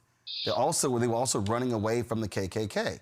So when people have these conversations and they're like, well, this is what's happening, you might want to be deeper than mustard on a hot dog and actually understand trends and how people move and how they go different places and why they do this. Economics is a huge part of this as well. Weather is a huge part of this. Y'all, I lived in Chicago 6 years. Ain't no way in hell I would want to go live in Chicago again, except for 5 months out of the year. It's too damn cold. And I could add the entire Midwest. I ain't trying to freeze my ass off. Like people act like this stuff is not real. Also, last point you ever heard me make on this show, China. China instituted a one-child rule because they said we're about to be overpopulated. The Chinese were doing bad math. Well, they forgot in 30 years, the people who were 60 will be 90, will be passing away. China went, oh shit. Hey y'all, it's now a 2-child rule. Too late. Remember I told y'all this is an economic thing? Do all y'all remember the movie Rising Sun? Everything like China is going to... America was freaking out. Every American politician, China is going to surpass the United States. Oh my God, they're going to be the world's economic leader. No longer will the dollar be dominant, it's going to be the yen. The American economy is $30 trillion. The Chinese economy is $19 trillion. They are $11 trillion away from the United States. They ain't making that up soon. But even China realized China does not have lots of immigration. So the Chinese said, damn, our people got to start having more kids, because if they don't, we're going to be in a serious economic trouble in 30 years, because we're not going to be able to replace the people who are adults today who will become ancestors tomorrow. Maybe some of y'all need that history lesson. Got to go to a break. We come back. We're going to talk with pastor out of Detroit, New Reverend Jesse Jackson Sr. very well, including a journalist, Barbara Reynolds, who authored 2 books on Reverend Jackson as well. Lots to talk about, y'all. Don't forget, support Roland Martin Unfiltered. Join our Brina Funk fan club. If you want to support us via Cash App, use the Stripe QR code. You see it right here. Also, for checks and money, for credit cards, use that QR code as well. Checks and money, or to make it payable to Roland Martin Unfiltered. P.O. Box 57196, Washington, D.C. 2003 7-0196. PayPal's R Martin Unfiltered, Venmo RM Unfiltered, Zelle, Roland at RolandSMartin.com, Roland at RolandMartinUnfiltered.com. We'll be right back. With medicine and science under attack, I want to keep you and your family informed and healthy. I'm Dr. Ebony Hilton, and I knew at the age of 8 that I wanted to be a doctor. So I studied hard and became the first African-American female anesthesiologist hired at the Medical University of South Carolina since its opening in 1824. And I always say I was made into a doctor, but I was born to be a mom. And as a new mom, wife, sister, daughter, and friend, I understand how frightening a medical crisis can be. I care for individuals on some of the worst days of their lives, and it's my mission to provide you with a safe space to gain clarity on issues affecting your mind, body, and soul. I recognize that there are health disparities, particularly as it pertains to race, and I want to help bridge the gap between you and your healthcare providers. Join me every Thursday for Second Opinion on the Black Star Network, where each week I'll invite experts from various medical fields to share the latest health news. We'll discuss topics such as the vaccine debate, mental and sexual health, medical bias, infertility, menopause, andropause, nutrition, and aging. Together with my medical colleagues, we aim to provide you with a second opinion. Don't miss it, Thursdays only on the Black Star Network. I'm Brittany Noble, Midwest-born, HBCU educated with experience in newsrooms across the country. Well, I've teamed up with Roland Martin to bring to you The Breakdown. This isn't just news. It's our stories, our voice, our community. Join me for The Breakdown, Monday through Friday at midday, only on the Black Star Network. If in this country right now, you have people get up in the morning and the only thing they can think about is how many people they can hurt, and they got the power, that's the time for mourning. For better or worse, what makes America special, it's that legal system that's supposed to protect minorities from the tyranny of the majority. We are at a point of a moral emergency. We must raise a voice of outrage. We must raise a voice of compassion. And we must raise a voice of unity. We are not in a crisis of party versus party. We are in a crisis of civilization, a human rights crisis, and a crisis of democracy itself. And guess what? You've been chosen to make sure that those that would destroy, those that would hate, don't have the final say, and they don't ultimately win. Hey y'all, welcome to The Other Side of Change, only on the Black Star Network and hosted by myself, Rhea Baker, and my good sis, Jamira Burley. We are just 2 millennial women tackling everything at the intersection of politics, gender, and pop culture. And we don't just settle for commentary. This is about solution-driven dialogue to get us to the world as it could be and not just as it is. Watch us on the Black Star Network, so tune in to The Other Side of Change.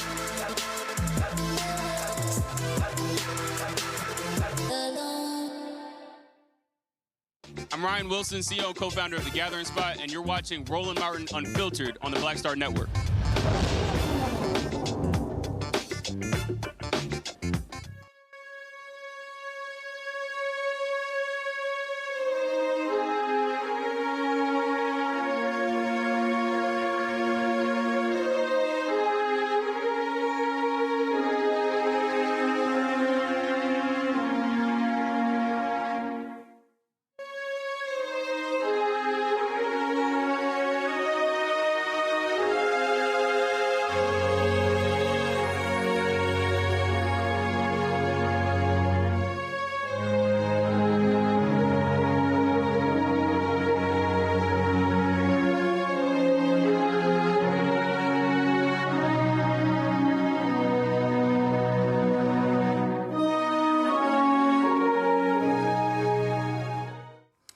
Folks, the funeral services of Reverend Jesse Jackson Sr. continue to be firmed up. He will lie in state beginning tomorrow at Rainbow Push headquarters in Chicago. That'll be tomorrow and Friday. And then he'll be transported into South Carolina, where on Monday he will lie in state in the state capitol in his home state of South Carolina. We're still awaiting to find out about the details regarding Washington, D.C. But then, of course, next week, he'll be lying in state Thursday in Chicago. And then on Friday, there'll be the public celebration of his life taking place at the House of Hope in Chicago on Friday. And then on Saturday, a private funeral at Rainbow Push. A couple of folks who never knew Reverend Jackson quite well. Reverend Horace Sheffield III, CEO of the Detroit Association of Black Organizations. He joins us right now. Also, Barbara Reynolds. She authored 2 books about Reverend Jackson.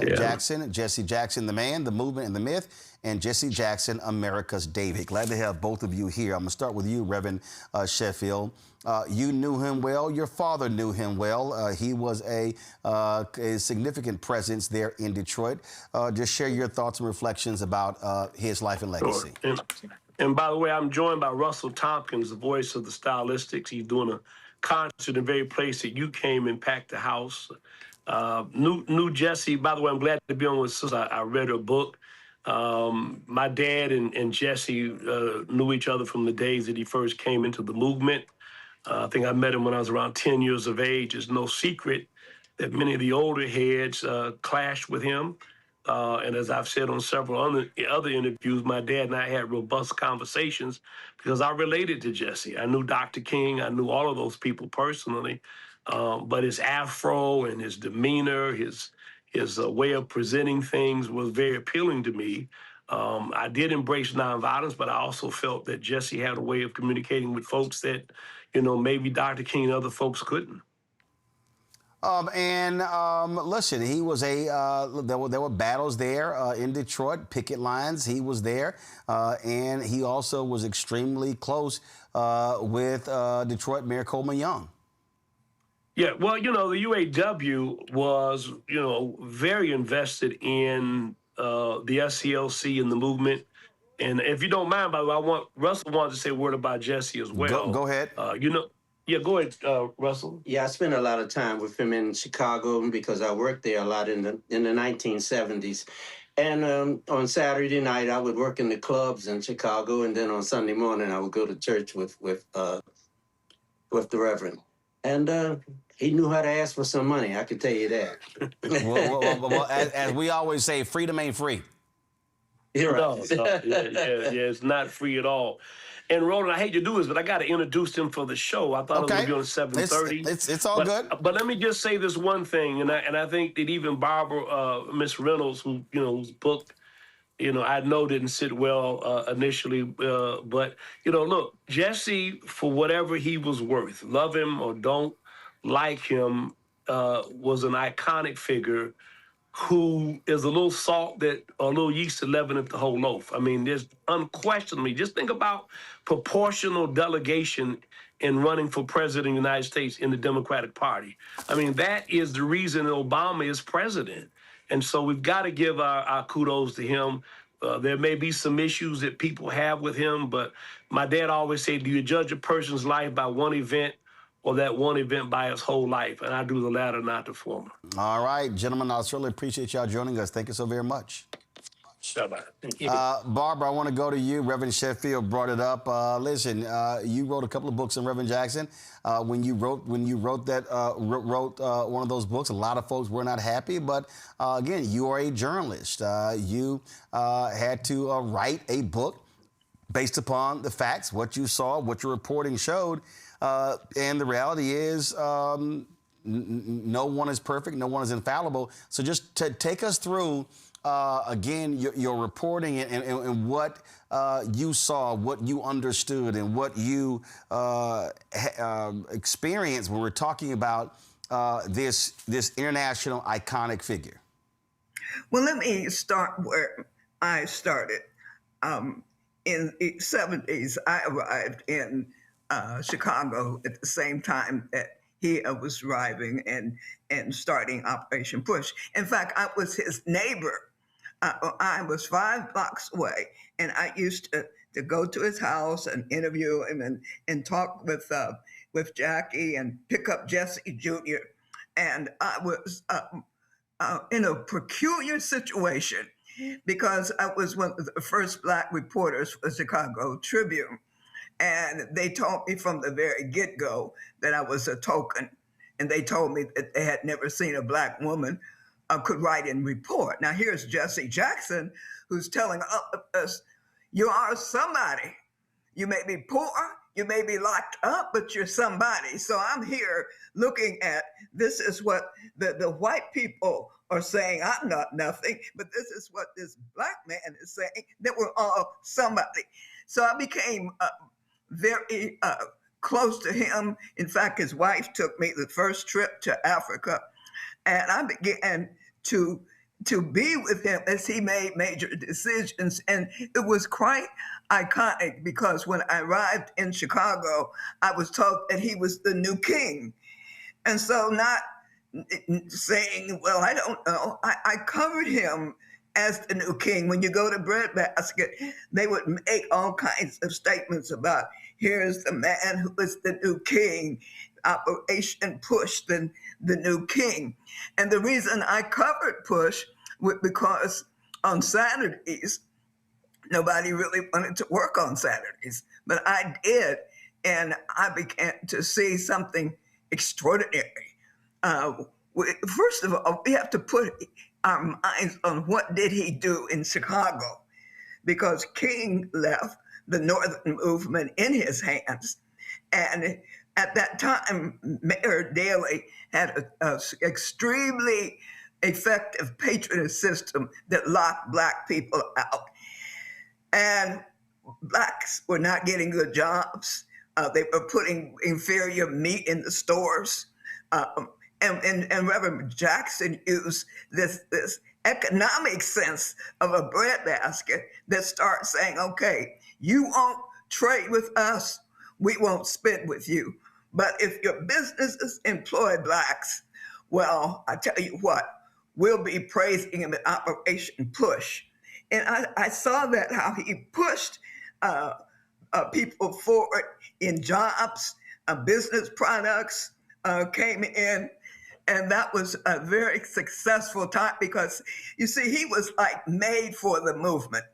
I mean, in 1969, people were still suffering from the death, the assassination of Dr. King. And what the white establishment wanted was someone who could talk rough, look rough, but not want to burn down any more buildings.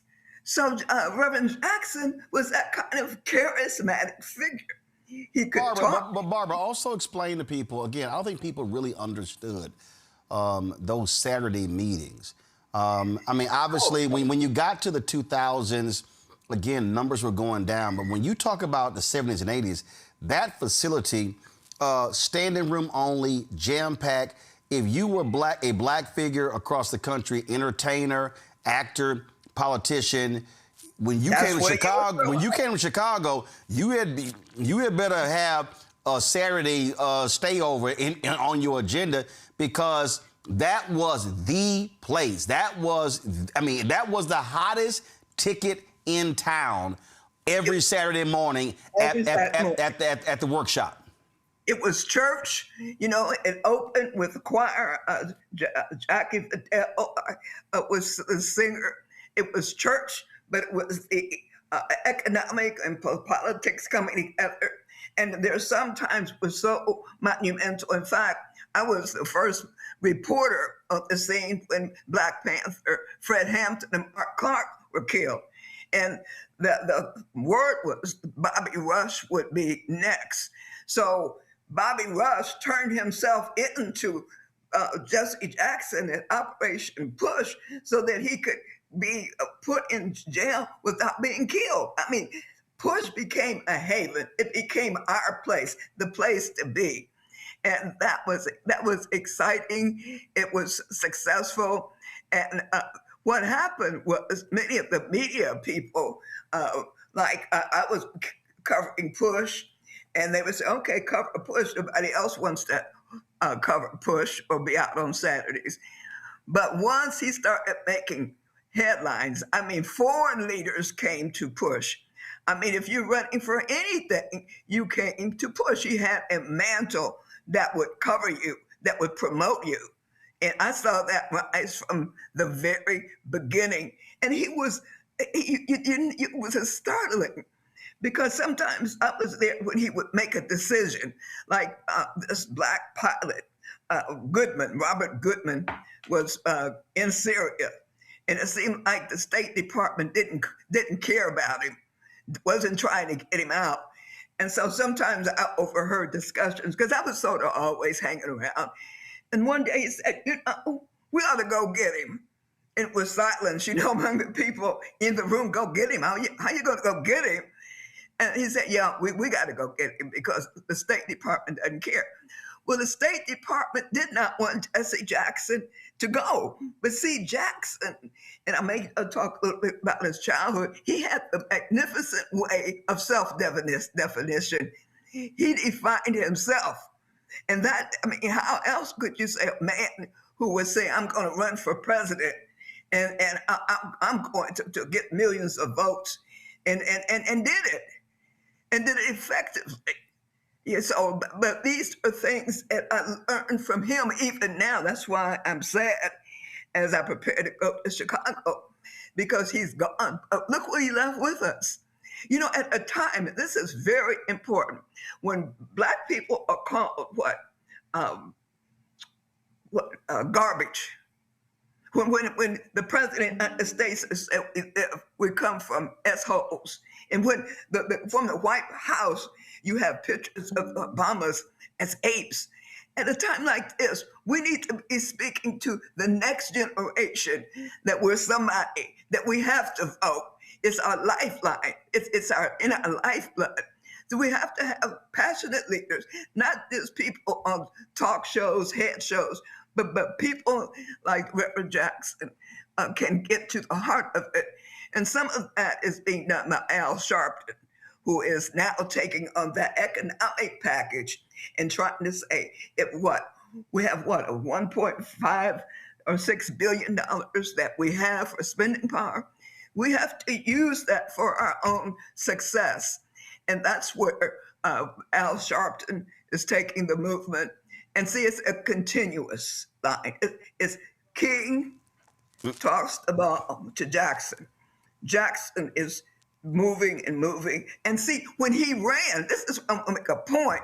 When Jackson ran, he said, I'm not running for president by myself. I'm running so some of you will run for sheriffs. Some of you will run for state delegations.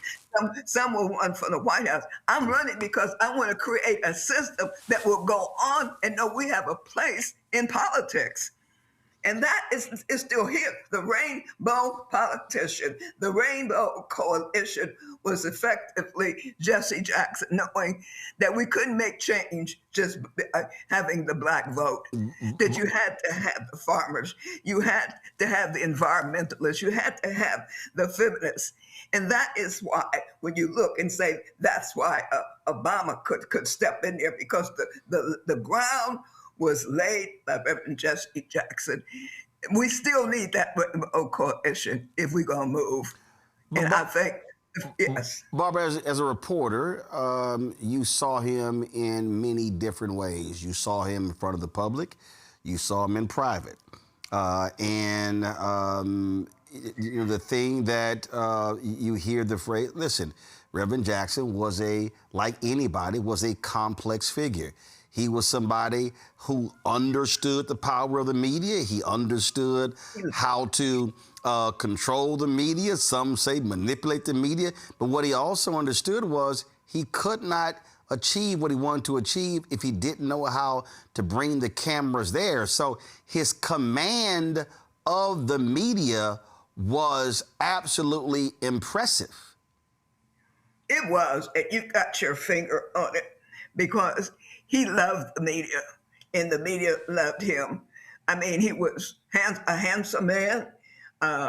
His speeches were like, that's why I call America's David was as poetic as King David was.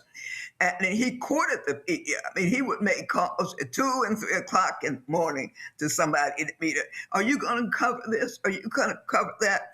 And even when he had sickle cell, I remember going to his room and to his bedroom, because at that time we could still get in the bed. That even a sickle cell that he had was the time for a press conference. And I was with him in the early 70s when he went back home to Greenfield, South Carolina. And that was the first time I saw him cry publicly, because as a child, his father was not married to his mother. His father had a family next door, but Jesse was the child that was not there at that house. He was at his mother's house. And they called him a little bastard. Some evil people, that's what they called him.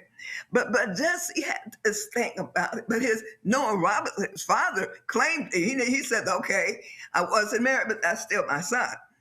But Jesse Jackson, I have to say, it had to be the Spirit of the Lord with him.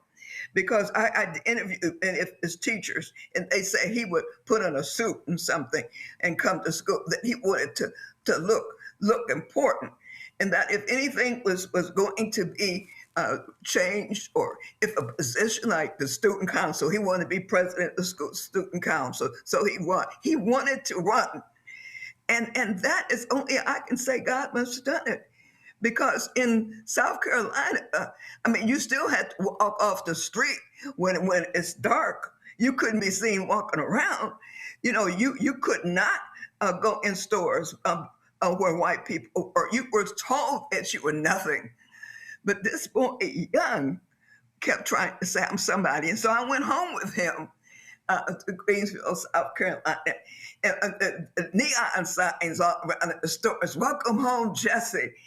Mayors came out. We had an entourage that came with him. And he was crying. And I could have swore he turned to me. He said, yeah, I told him I'd be the best bastard they've ever seen. And I said, well, I guess so. So I saw, his good points. And I saw his flaws, but I was more of a beginning biographer than I've written Coretta Scott King's biography, my pastor's biography.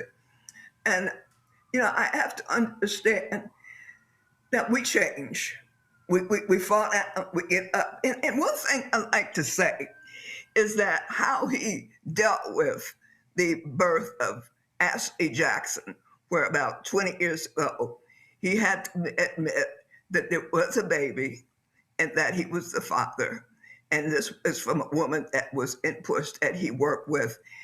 And he did it. He said, I did it. I should have done it. I'm sorry, but I love the child. And that made me think more of him, because truthfully, in situations, there's abortions. There's say, I didn't do it. But he said, I did it, I was wrong. And like his father before him that did not disown him, he did not disown the child.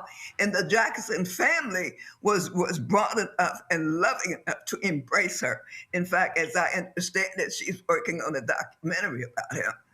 So even some of his worst things, he turned on to be a good things, because he was a good man. He was a man of God, and he performed as a man of God. He made mistakes, but if anybody ever did my biography, I would hope they forget all the stuff I did wrong and say, well, he tried anyhow. So, I mean, I love him. And we didn't always disagree, because I'm telling you, you're a journalist, when you're covering anybody, sometimes you won't agree. You won't agree, you can disagree. But that doesn't spoil the whole thing. It's something you can disagree about, you can talk about it, write about it, and you don't forget the big picture. This man is a legend. This is why I'm awfully upset at Speaker Michael Johnson, who is saying that we can't lie in state. because he's not a former congressperson. He said Billy Graham not in the state. And I believe Rosa Parks did too. Yeah, Rosa Parks. Rosa Parks was the first non-citizen. Billy Graham, and then there were the 2 U.S. Capitol police officers, and it was called lying in honor. And then, of course, in Statuary Hall, Congresswoman Elijah Cummings was also lying there. I got my panelists with a couple of questions. Let me go to them. Joy, your question for journalist Barbara Reynolds, and then Brian. Joy, go. Yeah, I would love to know, like, what's your favorite example? What's your favorite story from Jesse Jackson? Something that, you know, perhaps would be instructive to those of us who are generations coming up. I really think that story of his childhood was probably a favorite story, because I could see how it felt to be told that, you know, your mother didn't marry your father, and to come with a stigma. I think that was probably my favorite story, of going home with him to see at 27, I think, he was in the Gallup polls, said he was as well known and liked as Pope Paul and Ronald Reagan. Just to see, I mean, you know, you can say if a child like this child, who has been called a little bastard, and growing up in the South, he couldn't even go into the library. If he can become somebody, why can't we become somebody? And, you know, I guess as I was with him, and I was so degraded in journalism, in my profession, that it took much for me to be next to him, always saying, Jesse did it. Jesse did it. I can do it. I can do it. I'm somebody too. And those kind of things will still be in my heart. That when I wanted to leave journalism, sometimes I thought, well, I got this. I can do this. I think those kinds of stories that defeat. He did not win the presidency, but he laid the groundwork for others to run, and it was never about him. And he said that he was unselfish in putting his body on the line. So I suppose that those are the things that I think most about him. Brian. I'm wondering, who do you think Jesse Jackson would want to see be the next president of the United States, or at least run in 2028? And my second part of that question is, what was the type of feeling that Jesse Jackson had, and what did he say about minorities in this country that continue to support Donald Trump and his agenda? Like, what was his message to them, and who does he think are some of the rising stars in the Democrat Party? I guess a two-point question for you there.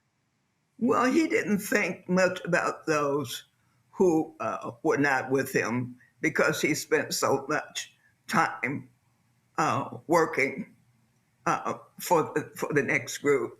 And it's hard to pick. You know, some would say King, Jeffries. There's, you know, others would say maybe even Letitia Jones. I mean, she shows such great wit and strength. But I couldn't guess which one he would say. He probably would have been right there supporting Kamala Harris, right there supporting her. But he was sort of outside the Democratic Party. He was more than the Democratic Party, because his agenda that was more progressive, that some are still trying to deal with it. So I couldn't say exactly who he would run for. I have a senior moment now, because I'm seeing my hero in Texas who might run. Can you please help me out there, Roland?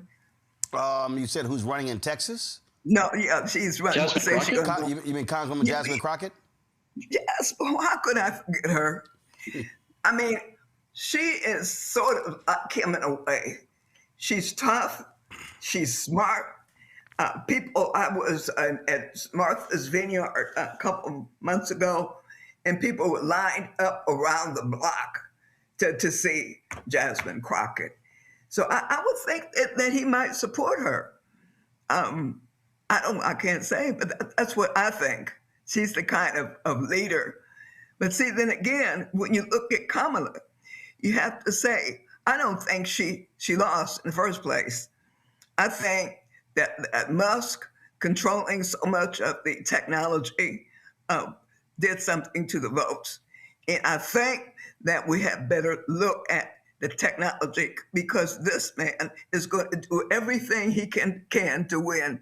Any votes can be stolen. Anybody can be jailed. Look what he's doing now with all these troops and ICE people there. That's a setup for imprisonment. When you look around the country, they're building thousands of prisons. In fact, more money is now being spent on these prisons he's building than education. This new act, I think, Save America Act, that what we were all watching the State of the Union, the Senate passed this bill. That means to get to vote, you might have to bring your passport or your marriage license. This is us trying a stranglehold of bringing us back to where Reverend Jackson brought us out of. Well, you made the point about, again, it was July 16, 2023. We were there in Chicago when the campaign was going on, and Vice President Kamala Harris was there to speak. When, of course, Freddie Haynes was also being installed, and so he was very much a part of these campaigns and was always quite visible. There are going to be a lot of folks traveling to Chicago. Let me go ahead and share the data again, folks. This celebration of life of Reverend Jesse Jackson Sr. He'll be lying in repose at Rainbow Push headquarters, 930 East 50th Street in Chicago, Thursday from 10 a.m. to 10 p.m. Friday, February 27th from 10 a.m. to 10 p.m. More details, go to jessejacksonlegacy.com. And then they have on, so when you look at the schedule, give me 1 second. First of all, they have the Rainbow Push alumni going to have their own gathering at 7 p.m. on Thursday, March 5th at the Rainbow Push Community Room. That's taking place there. Reverend Jackson was also a member of Omega Psi Phi, and they're having their Omega service for him, and that's taking place on Thursday, March 5th as well. You see the QR code there. Scan to register, and it says that all Omegas that want to attend, they must attend a mandatory planning session via Zoom on Monday, March 2nd at 7 p.m. Eastern. So lots and lots of things are going to be happening. Everything begins tomorrow, and so it's going to be about a 9-day celebration beginning tomorrow in Chicago and then going to St. Louis, coming back to Washington, D.C., and then culminating in Chicago. We will be there on the ground in Chicago next week covering all of it. Barbara Reynolds, we appreciate it. Thanks a lot. Can I say one thing? If you want to contact me, contact me at Reynew, REYNEW77 @gmail.com. All and right. Thank you so much, Roland. I do appreciate this conversation with you. All right. I appreciate it. Thank you so very much. Thanks a lot. Folks, that is it for us. Let me thank Rebecca had to leave early. Let me thank Joy. Let me thank Brian. Brian's first time here on the show. I did his show. So first time having you, Brian. Looking forward to having you back. Thanks a lot. Yeah, thanks, Roland. I really appreciate you and all the times you've done my show. It's a pleasure to be on with you guys and happy to do it again anytime. Thank you so much. All right. Thank you so very much. All right, folks, that's it for us. Tomorrow, I will be broadcasting from Los Angeles, heading there for the NAACP Image Awards. So I'll be attending the various events there. So look forward to that. Don't forget, support the work that we do by joining our Bring the Funk fan club. Again, our support, we've had 37,179 donors. And so we're approaching 40,000. Let's make that happen. Get your name on the list. If you want to contribute via Cash App, use the Stripe QR code. You see it right here. You can also use that for credit cards as well. Checks and money order, make it payable to Roland Martin Unfiltered, P.O. Box 57196, Washington, D.C., 20037-0196. PayPal, R. Martin Unfiltered, Venmo, RM Unfiltered, Zelle, Roland at RolandSMartin.com, Roland at RolandMartinUnfiltered.com. Download the Black Star Network app, Apple phone, Android phone, Apple TV, Android TV, Roku, Amazon Fire TV, Xbox One, Samsung Smart TV. Also, of course, be sure to go to shopblackstarnetwork.com for our Roland Martin Unfiltered Black Star Network swag.